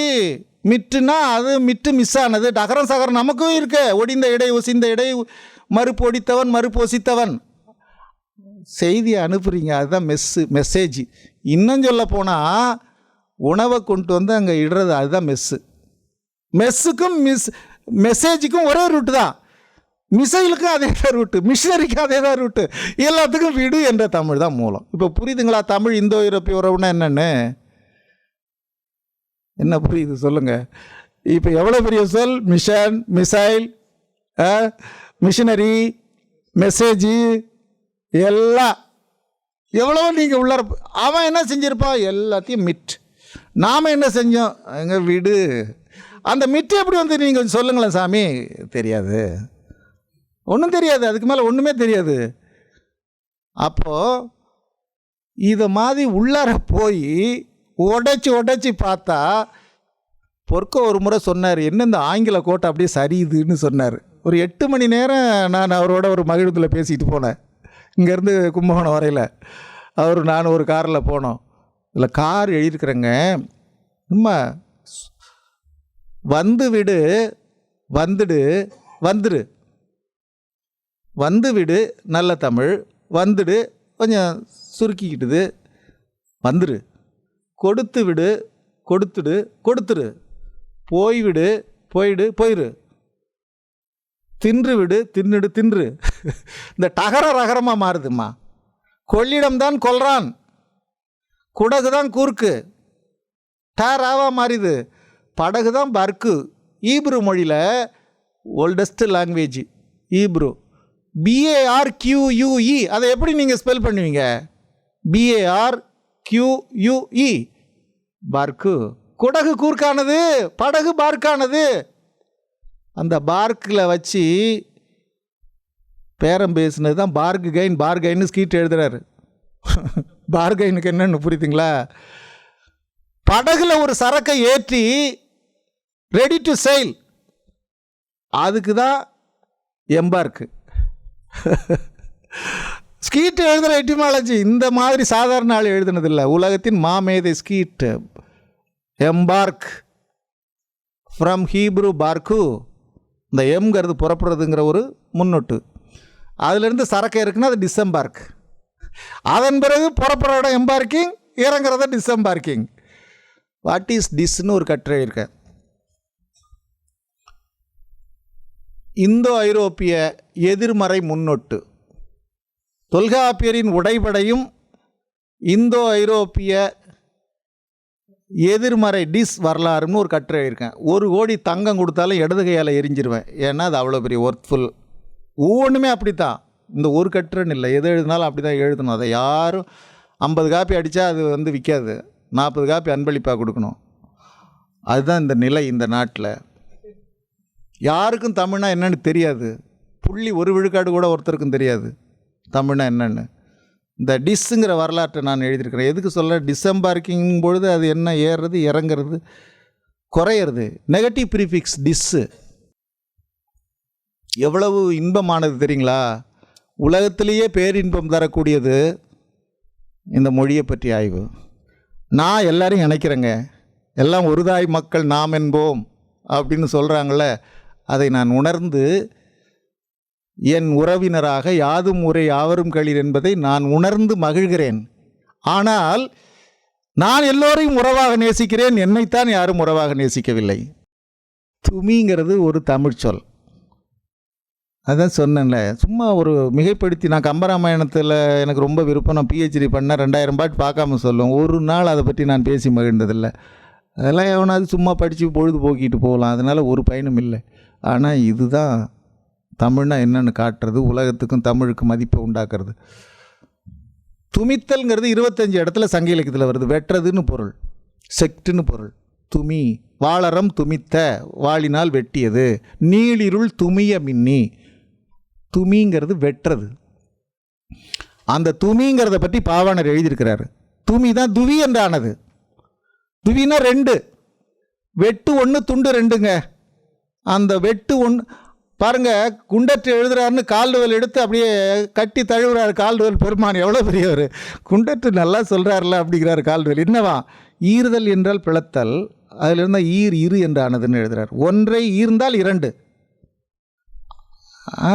அந்த இரு என்றாகிறது நெடுமுதல் குறுகி வெட்டு ஒன்று, ஒன்றோட ஒன்று சேர்த்தா ஒன்று, ஒன்றை வெட்டினா 2, வெட்டு 1 துண்டு 2. அதுபோல் அந்த துமிங்கிறது தான் துவி என்றாகி இந்தோ ஐரோப்பியத்துக்கு 2 குறிச்சதுன்னு பாவாணர் எழுதுறாரு. நெல்லை குமிக்கிறது, நெல்லை குவிக்கிறது இல்லைங்களா, விளக்க அமைக்கிறது, விளக்க அவிக்கிறது, மகரம் வகர மாற்றம். அப்படி தான் துமி துவி ஆச்சு, துவ ஆச்சு, தோ ஆச்சு. ஏக் தோ புரியுதுங்களா? துவ துவார், துவார் துவாரபாலர்னா என்ன சமஸ்கிருதத்தில்? வாயில் காப்பர். துவார்னா 2. எல்லா மேதைகளும் எழுதியிருக்கிறார்கள், கதவு 2 செய்யப்படுவதுதான் பழைய உலக மரபு. 2 செஞ்சுருப்பாங்க. வசதி கருதி 1 வச்சுருப்போம். ஆனால் பெரும்பான்மை மரபும் சரியான மரபும் 2 தான். நெடுநல் வாடையில் மதுரை காஞ்சிலங்க சும்மா, அதாவது உலகத்திலேயே பேரின்பங்க, மங்கை ஒருத்தி தரும் சுகமும் எங்கள் மாத்தமிழுக்கு ஈடில்லைன்னு பாரதிதாசன் சொன்னானே, அதையெல்லாம் கோடி மடங்கு நான் அதை அனுபவித்திருக்கிறேன். எதுக்கு சொல்ல வந்தேன்னா, அந்த துவர் டோர், இதுதான் டோர். இப்போ துமி துவர் டோர், கதவை 2. மதுரை காஞ்சின்னு சொன்னல, தின்போர் கதவு என்று எழுதுகிறார்கள். அரசனுடைய அரண்மனை கதவை எழுதுகிற பொழுது தின்போர் கதவு, திண்மையான போர்க்கதவு. போர்க்கதவுன்னா என்னம்மா? போர் செய்கிற கதவா? இரட்டை கதவுன்னு நச்சுன்னு இருக்கிற முறை எழுதலாம். எவ்வளோ பெரிய ஆளாக இருப்பான். பொறுதல் தான் போர். பொறுதல்னா சேர்றது. பொறுவைங்கிறது ஓம உருபு, 2ஐயும் பொறுத்துறதால தான் பொறுத்துதல். பொறுவை பொறுகளம்னா 2 பேர் வந்து சேர்ற இடம். அந்த பொறு தான் போரானது. போர்னா என்னன்னு தெரியுமா? எங்கே ஒரு தமிழ் அறிஞனை கூப்பிட்டு சொல்லுங்கள், போர்னா என்னப்பா, அதுக்கு விளக்கம். போர்னா அவன் போர் தான் செய்வான். இதெல்லாம் யாருக்கும் தெரியாது. உனக்கு தெரியாதா? இந்த எவனாவது கற்பனையாக உளறிக்கிட்டு கிடப்பான், அவன்கிட்ட போய் கேளு. போர்னா போர் தான் அப்படிமா. அந்த முண்டத்திட்டு என்னத்தை பேசுறது? ஆறு உயிர் அல்ல, ஒரு ஓரல்ல, காரல்ல, போர். இருதிர படைகளும் வந்து ஒன்றா சந்திக்குது. உன் ஆளை கூட்டிகிட்டு வாடா, அங்கே வந்து பார்க்கலாம். பொருகளம், போர்க்களம். பொருகளம்னு ஆட்சி இருக்குல்ல, பொருணர்னு இருக்குல்ல. பொருணர் இப்படி ஒன்று வச்சுக்கிறான், இப்படி ஒன்று வச்சுக்கிறான். ஜில்லான்னு அதான் பொருணர் ஆற்றுப்படை. அது தட்டுறது, பொருந்துதல். அந்த போர்க்கதவு என்பதற்கு இரட்டை கதவு என்று உரை எழுதுகிறான். என் மரபில் இருக்குதுல்ல, அவன் கவுடுக்காரன், அவன் ஒரு கவுடு பையன். கவடு 2, கவை மக நஞ்சுண்டாங்கு. புரியுதுங்களா? கவை மகன்னா 2. இதுக்கு கவட்டி, உடம்பு இப்படி ஒரே தடியாக இருந்து 2 பிரியுது. இந்த கவட்டி. கவன்னா 2. கவடு உள்ளே ஒன்று வச்சுட்டு வெளியில் ஒன்று பேசுகிறது தான் கவடு. அது அபத்தம் போல், உபமா போல் கவடு கபடாகி கபடமாகி சமஸ்கிருதம் ஆகிட்டுது. புரியுதுங்களா? இந்த கவடு கபடமாயிட்டுதுமா, கபாடமாயிட்டுதுமா. எம் பெருமான் பாவாணருக்கு அந்த கபாடம்னா கதவபுரம்னு பொழிக்கிறார். 2 இருக்குது. செக்கச்சி வந்த கழுநீரும் செகத்தில் இளைஞராருயிரும் ஒக்கச்சருகும் குழல் மடவீர் உம்பொன் கபாடம் திறமினோ நேயக்கலவி மயக்கத்தே நிகழ்ந்த மொழியை கிளி உரைப்ப வாயை புதைக்கும் மடநல்லீர் மணி பொன் கபாடம் திறமினோ. கவை கவடு கபாடம் கபாடம், இதுதான் கபாடம் வரல. அப்புறம் 2 தானே, கபாடபுரம் கதவு. இது தெரியாது அப்படி, அது ஒரு வட சொல்லுன்னு சொல்லிட்டு இருக்காங்க. உள்ள ஒன்று வச்சு கவடு கவாடம் கபாடம் போர்க்கதவு ரெட்டை. புரியுதுங்களா?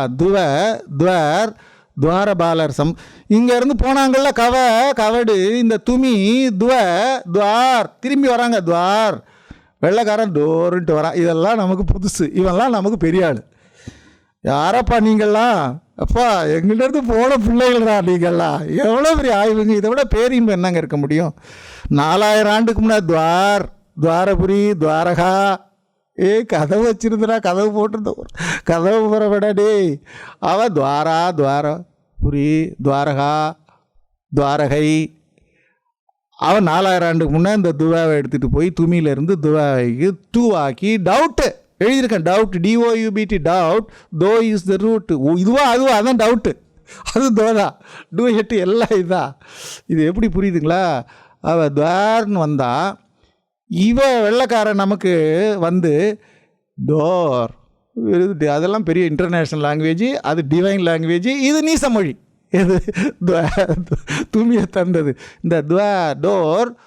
தைருங்கிறது கிரீக் வேர்டு, கதவை குறிக்கிறது. தைராய்டு. டோர் ஷாப்டு கிளான், அதான் தைராய்டு. புரியுதுங்களா? டோருக்கு பார்த்தீங்கன்னா லாட்டினில் எப்படி இருக்கும், க்ரீக்கில் எப்படி இருக்கும்.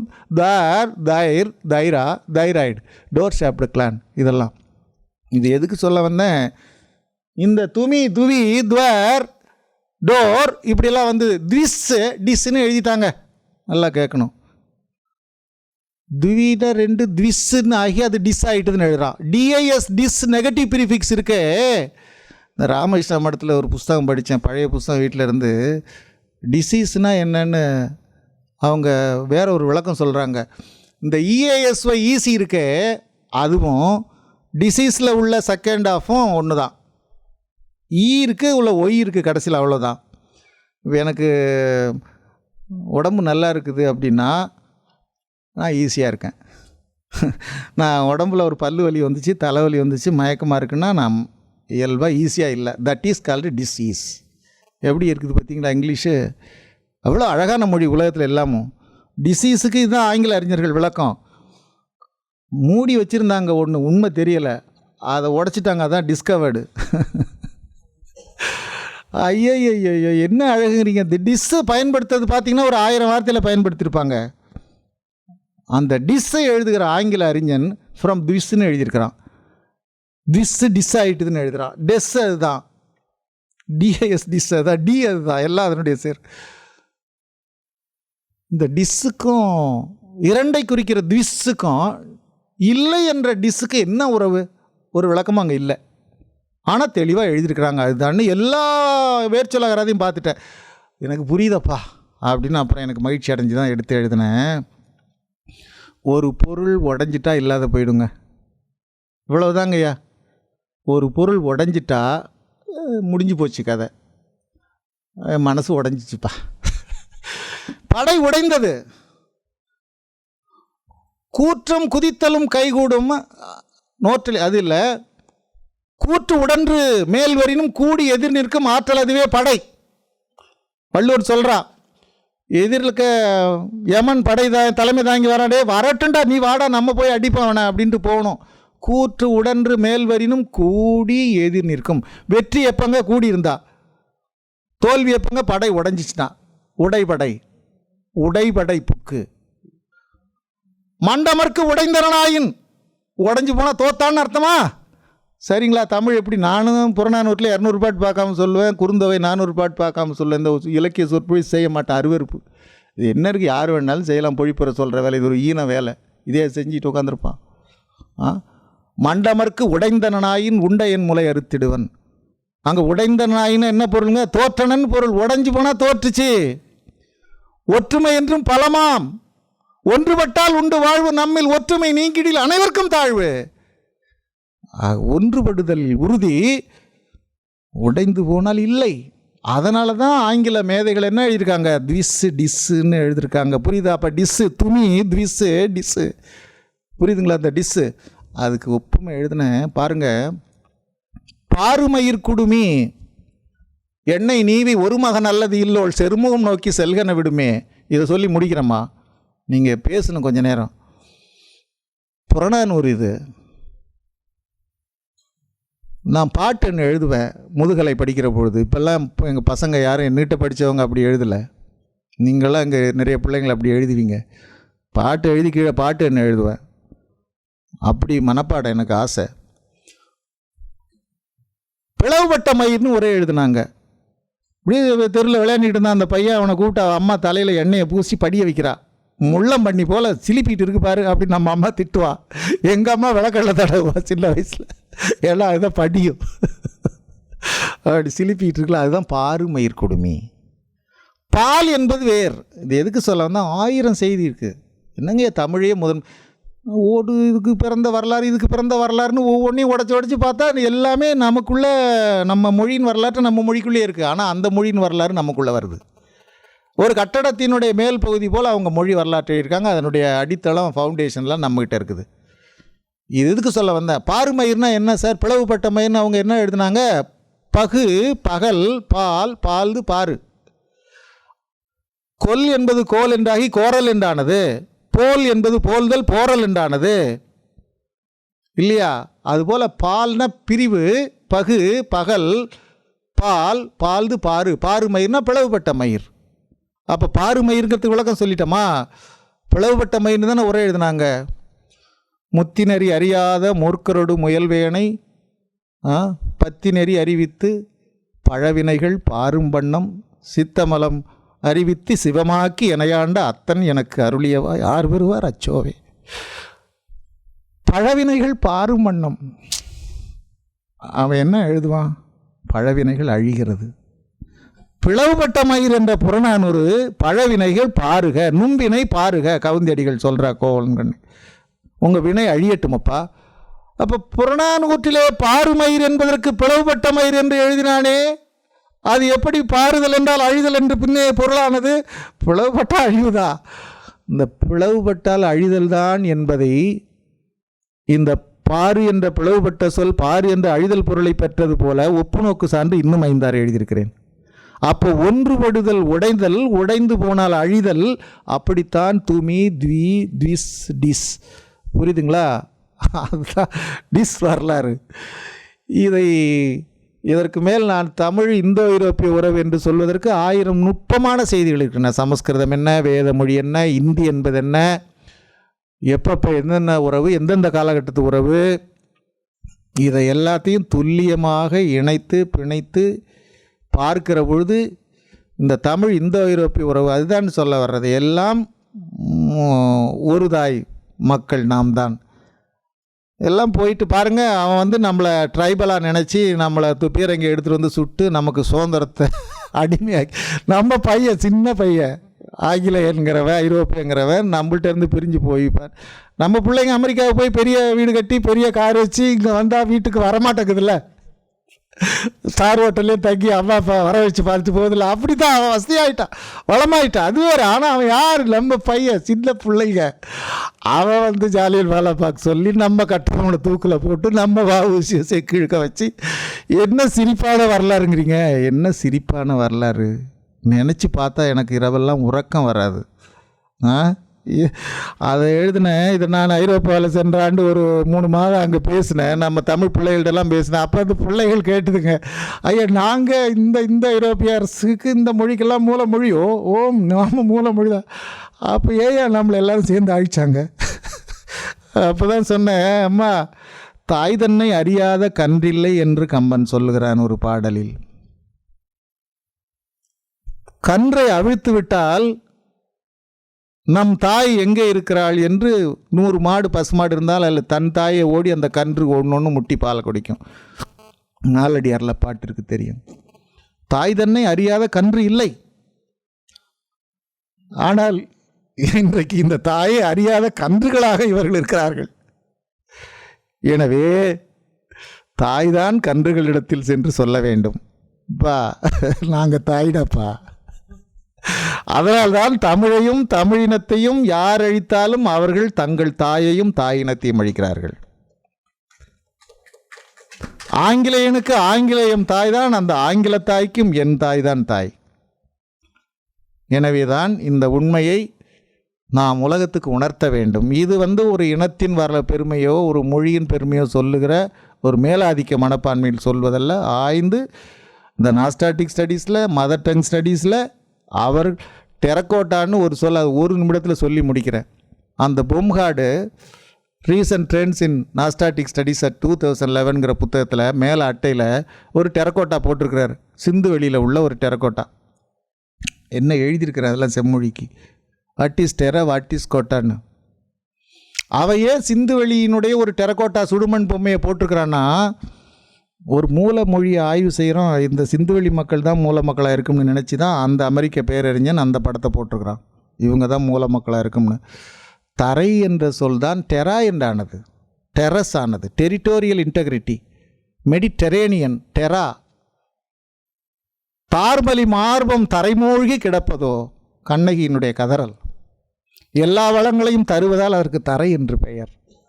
அந்த தரை தரா, டெரா, அதான் டெரக்கோட்டா. வெக்கு அந்த டெரா, டெர்சா, டெஸ்டா என்றானது. பண்டைய கிரேக்கத்தில் உலோகங்களை மண் சட்டியிலே வைத்து உருக்கி பார்த்து அதன் தகுதி அறிவார்கள். சுடச்சுடரும் பொன்போல் என்பது போல மண் சட்டியில் வச்சு உலோகங்களை உருக்கி பார்த்ததுக்கு தான் டெர்சா என்று பெயர். டெர்சா ஃப்ரம் டெரா, தென் டெர்சா, டெஸ்டா, அப்புறம் டெஸ்ட்டு. தமிழ் டெஸ்ட்டுன்னே ஒரு கட்டுரை எழுதினேன். இந்த டெஸ்ட்டு புரியுதுங்களா? அந்த டெஸ்ட்டுங்கிறதே இப்படி தான் வந்தது. தரை, டெரா, டெர்சா, டெஸ்டா, அப்புறம் டெஸ்ட்டு. சோதித்து பார்க்கறது, உலோகத்தை சோதிச்சு தான் அப்புறம் எந்த சோதிச்சு ஆச்சு. எதுக்கு சொல்ல வந்தேன்? அந்த டெரக்கோட்டாவில் உள்ளது தான் டெரா. வெக்கு தமிழ்ச்சொல் வெக்கையாக இருக்குது. இந்த வெக்கு எவ்வாறு வந்ததுன்னு சொல்ல தெரியும். ஒவ்வொன்றையும் சொல்லணுன்னாலே ஒரு மணி நேரம் ஆகும். இந்த வெக்கு பெக்காகி பேக்கானது. வங்காளம் பெங்காலம், வெற்றல் பெற்றல், வெளிச்சந்தான் ப்ளீச்சுன்னு ஞானப்பிரகாசர் எழுதினார். நான் எழுதினா வெது வேது பேது பேத். பேத்தம் cleaning is not the main sense, warm up the body is the main சென்ஸ்னு எழுதுகிறார் ஸ்கீட். உடம்பு குளிர் நாட்டில் சூடுபடுத்திக்கிறதுக்காகத்தான் செய்கிறது, தூய்மைப்படுத்திக்கல. பேத்தம் வெது வெது வெதுன்னு இருக்குது. வெது வேது பேது பேத், பேத்தம்.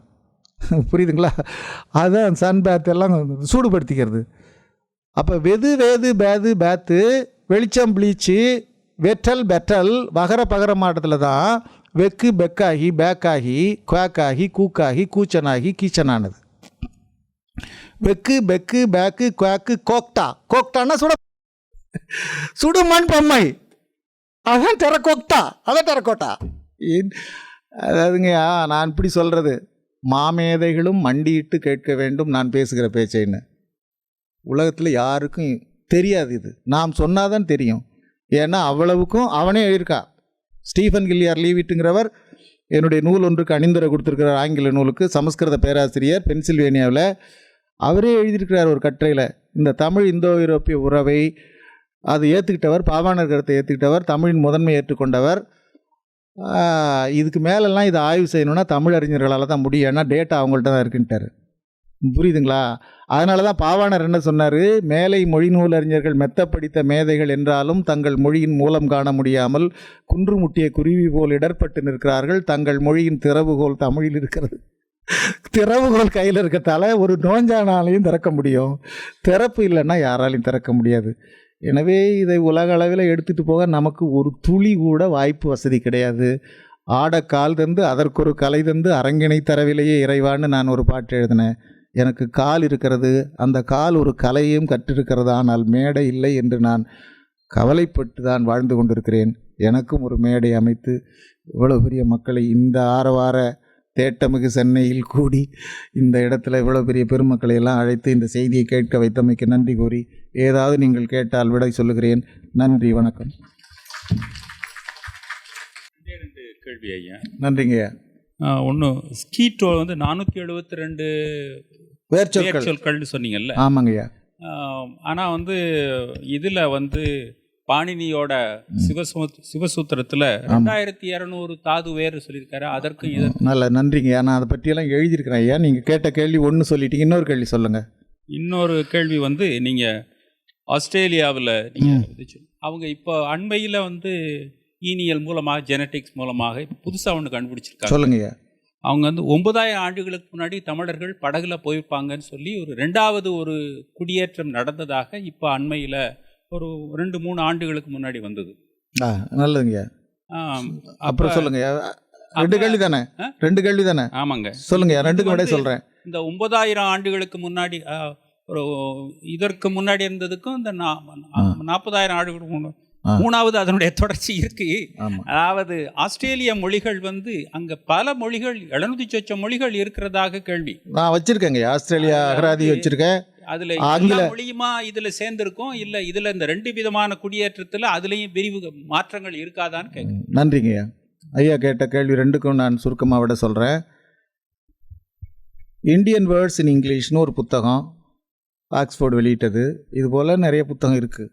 இந்தியன் வேர்ட்ஸ் இன் இங்கிலீஷ், இந்த கட்டுமரம், மிளகு தண்ணி, கணக்குப்புள்ளி, காயர், இப்படியான சொற்கள் கட்டில் தான் காட்டானது. இதெல்லாம் ஆங்கிலேயர்கள் இங்கே வந்த பிறகு இங்கே இருந்த தமிழ் சொற்கள். ஆப்ஷன் ஜாப்ஷன் அகராதி, மானிமெண்ட் ஒர்க், இந்திய மொழிகளில் இருந்து எவ்வளவு சொற்கள் ஆங்கிலத்துக்கு போச்சுன்னு எழுதியிருக்காங்க.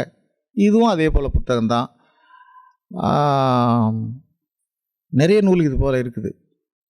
ஐயாவை கேட்டதுக்கான விடைக்கு இது என்னன்னா, இப்போ தமிழ் சொற்கள் பல ஆங்கிலத்துக்குள்ளே போயிருக்குது. இது ஆங்கிலேயர்கள் எழுதியிருக்காங்க. நாம் சொல்லி இப்போ பேசுனது தேக்கு டீக்கு இந்த மாதிரி இல்லை. இந்த ஒரு இனம் எமர்ஜானதே அது கருக்கொண்டு உருக்கொண்ட காலத்திலேயே ஒரு 30,000 40,000 15,000 20,000 ஆண்டு உறவை பேசிகிட்டு இருக்கிறோம். புரியுதுங்களா? அந்த சொல்லும் இந்த டிஸ்ஸும் ஒன்றும் அல்ல. அதனால தான் 10,000 ஆண்டுக்கு முன்ன உறவுன்னு அங்கே போனது. இது ஒரு 300-400 ஆண்டுகால உறவு. அதுபோல் இன்றைக்கும் நாம் அங்கே போகிறோம், போய் செட்டில் ஆகிறோம் இங்கிலாந்தில். எல்லா காலத்திலும் இந்த செட்டில்மெண்ட்டு, இடப்பெயர்வு, ஒரு இடத்துல இன்னொரு இடத்துல போய் இடம்பெயர்றது நடந்து கொண்டே இருக்கும். அதுபோல் ஐயா சொல்கிறது போல் 9,000 ஆண்டுக்கு முன்னவும் ஒரு அலை போயிருக்கலாம்.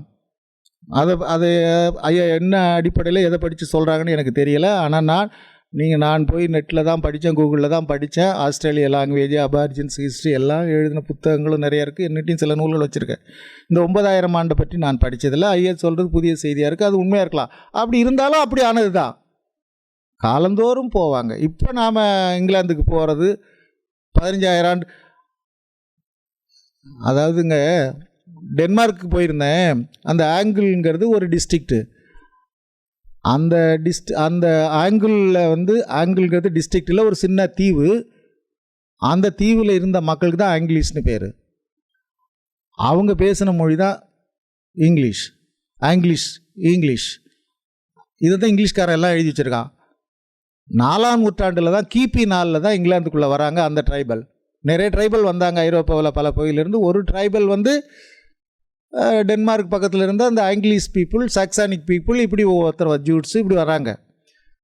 அந்த ஆங்கிலீஷ் இருந்த தீவுக்கு ஏன் ஆங்கில்ஸ்னு பேருனா, it is a fishhook land, that is why the land called Angles. அங்குன்னா வளைவுங்கிறது தமிழில் தான். அங்குங்கிற சொல்லு தான் சங்கு என்றானது.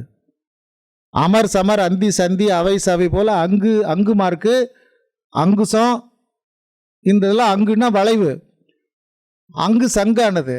இந்த அங்கு அப்படியே எடுத்துகிட்டு போய் தான் தாங்கள் குடியேறிய அந்த தீவு தூண்டில் முள் போல் வளைவாக இருந்ததால் அதுக்கு ஆங்கில்ஸ்னு பேர் வச்சாங்க. அதுதான் இங்கிலீஷுங்கிறதே ஆச்சு. இது எதுக்கு சொல்ல வந்தால், இந்த அங்கு 10,000 ஆண்டுக்கு முன்னே இங்கேருந்து போயிருக்கோம். இந்த துல்லியம்லாம் சொல்ல முடியாது யாராலையும்.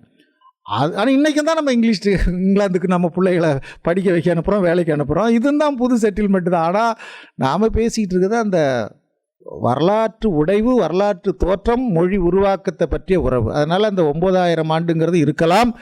அதனாலேயே 9,000 ஆண்டுக்கு முன்னே தான் அந்த உறவுன்னு யாருமே சொல்லலை. சரிங்களையா நீங்கள் சொன்னது? அப்புறம் இந்த தாது பாடத்தை பற்றி சொல்கிறேன்.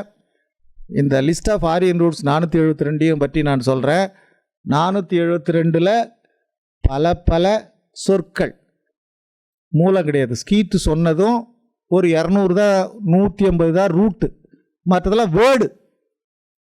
அவங்க வேர்டையே ரூட் ஆக்கிக்கிறாங்க.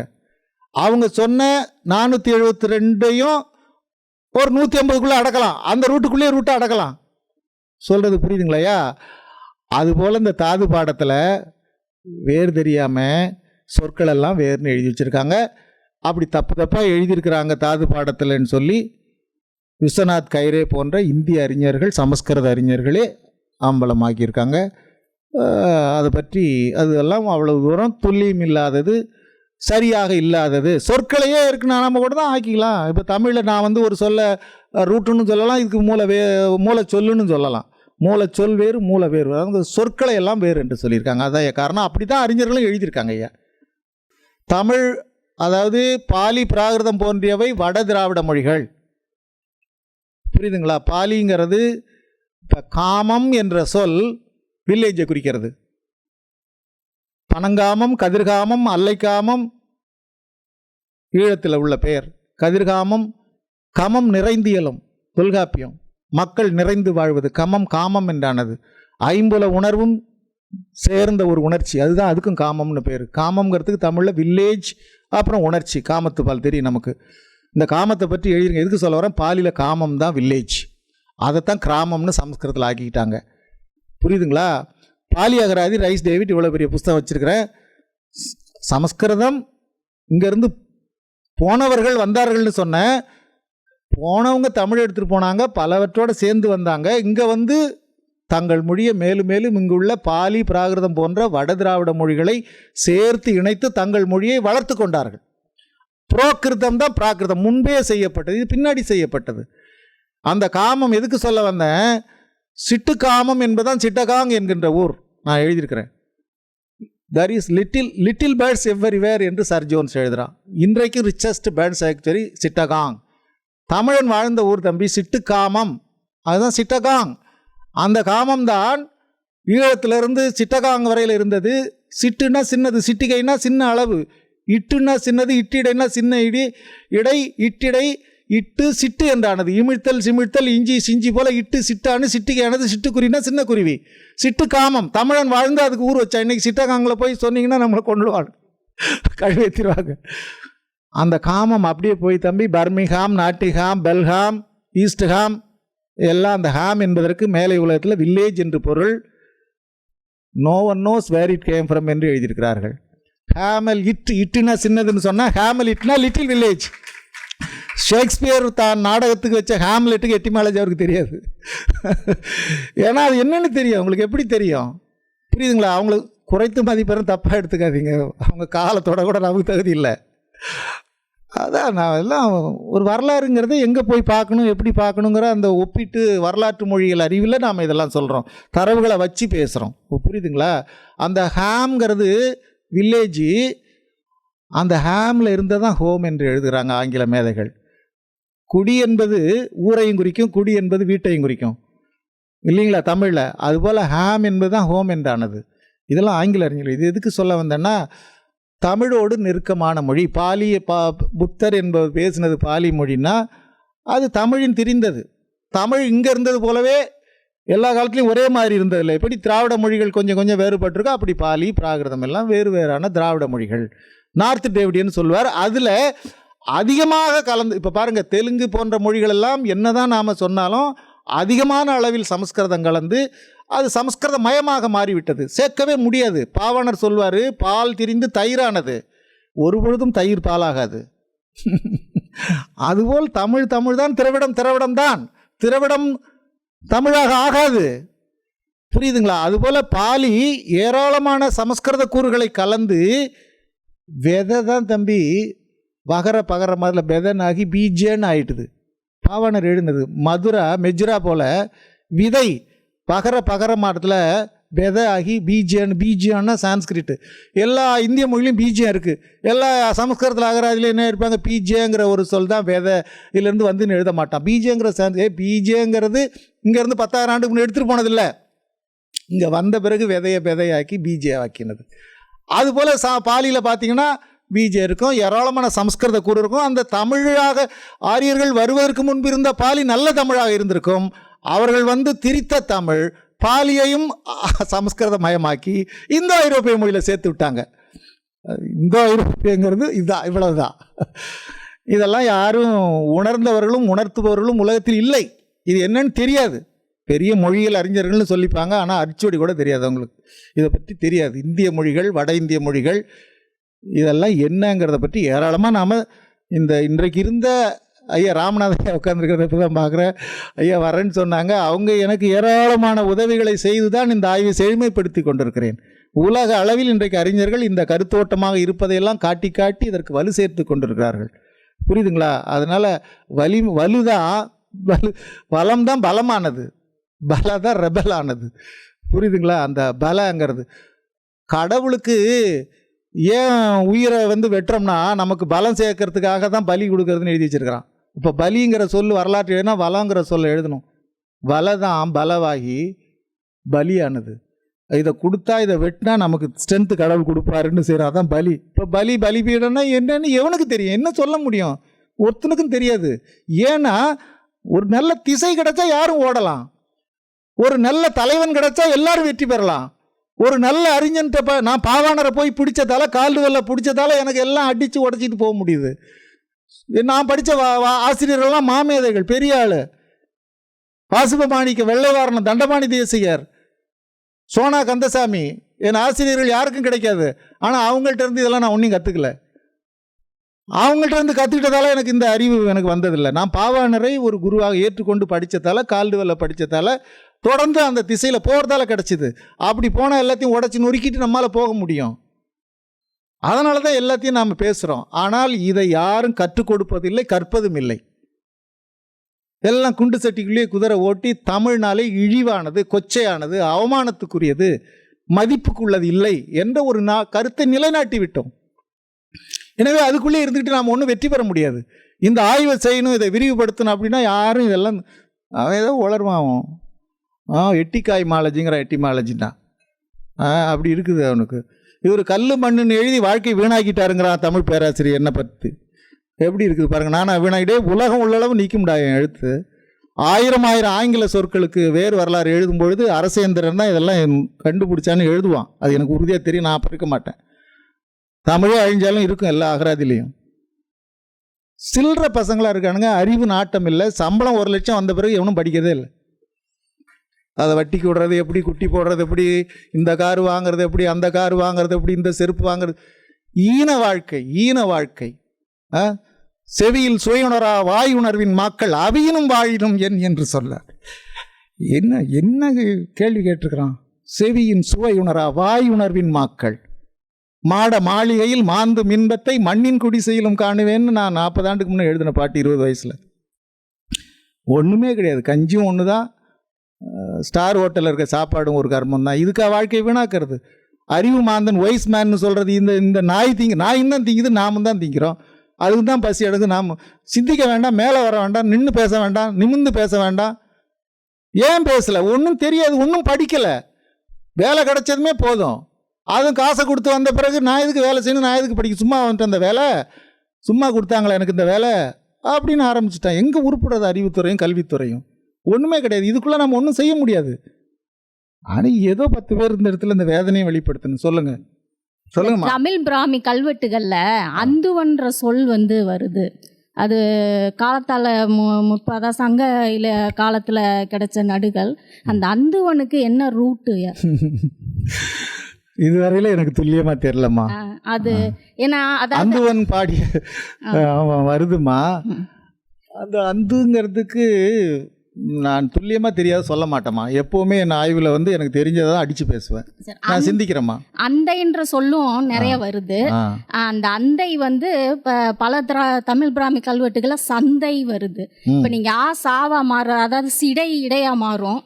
அந்த இதில் இப்போ இந்த அந்தை சந்தையா மாறி இருந்தாலும் இந்த அந்துக்கு எது வேர் சொல்? நல்லதுமா. அது ஒன்று நீங்கள் சொன்னதால துல்லியமாக தெரியலன்னு சொல்லுவேனே தவிர நான் அது தெரிஞ்சுக்கிற வரல தூக்க மாட்டேன். சரிங்க. அந்த சந்தைங்கிறதுக்குமா நல்ல கருத்து தான். அதாம்மா அந்த கூட்டம்னு பொருள்மா. அப்போ மந்தைன்னு சொல்கிறோம் இல்லைங்கம்மா. மந்தைன்னா என்னம்மா? மன்று மந்து மந்தைனானது. மன்றல்னா சேர்றது, ஆணும் பெண்ணு தான் மன்றல், திருமணம். அந்த மன்று மந்தாகி மந்தையானது. அந்த சந்தை என்பதும் கூட்டம்தான். இந்த வணிகம் கூட்டம் கூட்டமாக போனது. அதனால தான் அதுக்கு சாத்துன்னு பேர். சாத்து வாணிகன், கோவேறு கழுதை, இந்த மாதிரி குதிரை, இது மேலெல்லாம் பொதிகளை சார்த்தி ஓட்டிகிட்டு போனாங்க ஊரா. அந்த சார்த்து தான் சாத்து என்றானது. சாத்துவன், மாசாத்துவன், அந்த சாத்து சாத்தன், வணிகத் தலைவன். கூட்டம் கூட்டமாக போனாங்க. திருடர்களுக்கு பயந்து பொருளை ஒரே நேரத்தில் எடுத்துகிட்டு போகிற வசதி. இப்பயும் பார்த்திங்கன்னா அந்த காலத்துலலாம் வண்டிகள் வண்டியாக போகும். நெல் மூட்டை, வெள்ளம் மூட்டை, இப்பெல்லாம் அது கிடையாது. இது எதுக்கு சொல்ல வரேன்? இந்த வணிக சாத்து, இந்த அந்து சந்து எல்லாம் ஒரு கூட்டம்ங்கிற பொருளில் இருக்கலாம்னு நினைக்கிறேம்மா. புரியுதுங்களா? கிட்டத்தட்ட நெருக்கமாக வந்திருக்கிறோம். சரிங்க. இன்னொரு அந்த சாத்து தான் சாஸ்தாவானது. புரியுதுங்களா? இன்னும் ஒரே ஒரு ஐயா, இந்த தாயம் இருக்கு பாருங்க. ஆமா, உரிமைமா, தாய் தான் அடிச்சல். தாயம், ஆமா, பால் விரல் தாயம்ன்றது உரிமையை குறிக்குது. முரசுகள் தாயத்து அரசோ தஞ்சம். அந்த தாயம் வந்து அடுத்து வந்து ஆயம்ன்ற சொல்ல வருது. ஆமா, இப்ப நீங்க சொன்ன மாதிரி சகரம் தகரம் ஆகுதுன்னா இந்த தாயத்துக்கு வேர் சொல்லு என்ன வரும்? நல்லதுமா. ஏன்னா இது சங்க இலக்கியத்துல எங்கேயும் வரல. தாயத்துக்கு யாய் வந்து ஆய் என்று ஆனதுமா. யானை ஆணை போல, யாண்டு ஆண்டு போல, யாமை ஆமை போல, யாய் ஆய் என்றானது. யாயும் யாயும் நமக்கு எடுத்துக்காட்டே இருக்கு. ஐயோ, யாய் ஆயானதுமா. புரியுதுங்களா? யாகாரம் யாகாரம் ஆகாரம் யாகாரம் யா வந்து ஈ கூட்டலா இல்லைங்களா? அது உயிர் எழுத்தாவே ஆயிட்டுதா. யானை யானை, யாண்டு ஆண்டு போல. எனவே யாய் ஆய் உறவு புரியுதுமா. யா என்றால் சேர்ந்தது. யாப்பு யாக்கை. அந்த யா என்ற சேருதல் பொருள் இயை என்ற சொல்லிலிருந்து வந்தது. இயை தான் இயை இயா யா என்றானது என்று என்னுடைய நண்பர் அருளி எழுதியிருக்கிறார். அந்த யானா யாத்தல் சேர்தல்ங்கிறது இயை என்ற சொல் இயை இயா யா என்று எழுதுகிறார். எனவே நம்மை சேர்த்து வைத்திருந்தவள், கட்டி வைத்திருந்தவள், கருவில் சுமந்தவள். அம்மா, பொறை என்ற சொல்லுக்கு சுமத்தல்னு பொறுமா. அந்த பேர் என்றாகி பேர்த் என்றானது, பான் ஆனது, பெர்த் ஆனது. இதெல்லாம் எழுதியிருக்கிறார்.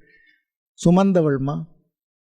அந்த பேர் தான் சுமந்தவன். நம்ம துன்பங்களை அந்த பேரில் இருந்தால் பிரேன் ஆகி பிரத் என்றாகி பிரதர் என்றானது. தம்பி உடையான் பகையங்கானது பிரதருங்கிறது எல்லாம் எழுதியிருக்கிறோம். எதுக்கு சொல்ல வந்தேன்? இந்த தாய் என்றவள் சுமந்தவள், கட்டி வைத்திருந்த. பார்த்தீங்களா? யாயும் ஆயும் அந்த பெர்த்தோட உறவு எப்படி இருக்கு பார்த்தீங்களா? அதனால் அது ஒரு மூலப்பொருள்மா. தந்ததால் தாய் என்று ஆயிருக்கலாமா. இது வேறையாக இருக்கலாம். தந்தவன், தந்தை, தாய், இதெல்லாம் தருதல்ங்கிறது. தாய் என்பது நெடில் குறுகி தருதல். வா என்பது வருதல்னு வருதல் இல்லைங்களா? அப்படி குறுகி தாய் என்ற சொல்லுக்கு தருதல் என்பது மூலமாக இருக்கலாம். இல்லைங்க, நீங்கள் இந்த அங்குசம் வந்து அங்குன்றது சங்குன்னு சொன்னீங்கல்ல. அப்போ அகரம் இகரத்துக்கு வந்து சகரம் வந்து மூலமாக இருக்கு. அதனால நான் இந்த தகரமான தாயத்துக்கு மூல சொல் எதுவும் இருக்காது. தாயம் என்பதற்கு தாய் தான் சொல், மூலச்சொல். மூலச்சொல். ஓகே. தாய் வழி தான் நமக்கு உறவு. சொத்தே நமக்கு தாய் வழி வந்த உரிமை. இன்னைக்கும் அதான் மருமக்கள் வழி மான்மியம் எழுதினார். பெண் பிள்ளைகளுக்கு தான் சொத்து, தாய்க்கு தான் சொத்து. அவள் வழியாக கிடைப்பது தான் நமக்கு உரிமை. அதுதான் தாயம் என்ற சொல் தாய் வழி வந்த உரிமை குறிக்கிற சொல். அங்கே வந்து மேலை உலகத்தில் வந்து தந்தைக்கு அந்த அப்பா என்ற சொல் பா என்றானது. அப்பா என்னப்பா, என்னப்பா பேசுகிற, என்ன அப்பா பேசுகிறல்ல, என்னப்பா, வா அப்பா இல்லை வாப்பா தான். இந்த அப்பாவினுடைய பா தான் அங்கே ரூட் ஆகி பா plus there is the agent suffix. அது ஃபாதர், மாதர், பிரதர், சிஸ்டர் எல்லாம் இந்த தர் இஸ் ஏஜென்ட் சஃபிக்ஸ். இந்த பா தான் அப்பாவினுடைய பா தான் ஃபாதர் ஆனதுமா. அதிலிருந்து தான் பேட்டர்னிட்டி, புரியுதுங்க, பேட்ரியாட்டிசம் எல்லாம் தந்தையின் வழியாக வந்த சொத்துக்குரிய அது உரிமைக்கானது. அதை பற்றிலாம் கூட நான் எழுதியிருக்கிறேன். புரியுது? அதனால் தாய் வழி வந்தது தாயம், உரிமை. நன்றி, நன்றி.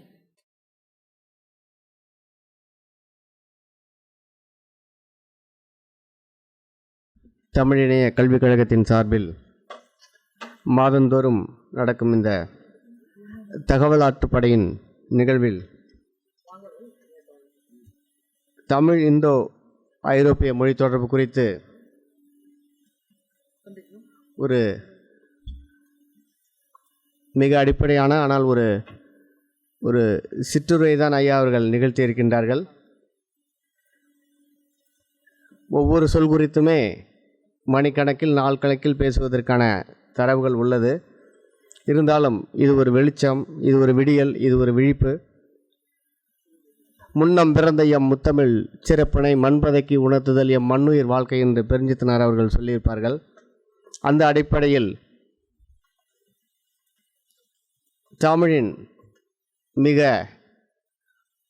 ஆழமான வேர் குறித்து தன் வாழ்க்கையில் ஒரு மாபெரும் பதிவினை ஐயா அவர்கள் செய்திருக்கிறார்கள். ஒரு விதை தனக்கான சூழல் வரும்போது முளைத்து ஒரு பெருமரமாய் வருவது போல் இந்த ஆய்வுகளெல்லாம் ஒரு நாள் இந்த உலகத்தின் பார்வையில் தமிழ் என்னவென்பதை காட்டும். எத்தனை தடைகள் வந்திருந்தாலும், எத்தனை வல்லாண்மைகள் வந்திருந்தாலும் இன்றும் நிலைத்து நிற்கக்கூடிய இந்த தமிழ் தன்னுடைய காலப்போக்கில் அதற்கான பதிவுகளை செய்வதற்கான அடிப்படை ஐயா அவர்கள் வழங்கியிருக்கிறார்கள். இந்த நிகழ்வில் தமிழ் இந்தோ ஐரோப்பிய மொழி தொடர்பு குறித்து தன்னுடைய ஆழமான ஆய்வுகளை நல்கிய பேராசிரியர் ஐயா அவர்களுக்கு தமிழ் இணைய கல்விக் கழகத்தின் சார்பில் நன்றியை தெரிவித்துக் கொள்கின்றேன். ஐயா அவர்களுக்கும் எனக்கும் ஒரு தொடர்பில்லாத தொடர்பு உண்டு. ஐயாவோட மாணவர் தான் எனக்கு வழிகாட்டி, முனைவு பெற்ற வழிகாட்டி.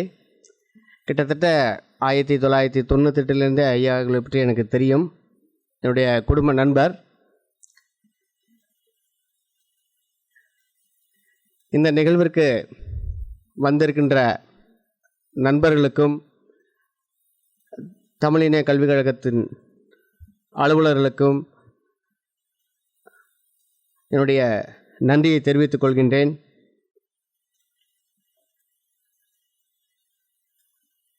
மிகப்பெரிய நுண்மையான வன்மையான வேரினை கொண்டிருக்கும் தமிழ் எதிர்காலத்தில் தன்னுடைய பாய்ச்சலை வெளிப்படுத்தும் அன்றைய நாளில் கண்டிப்பாக ஐயாவின் ஆய்வுகளும் நமக்கு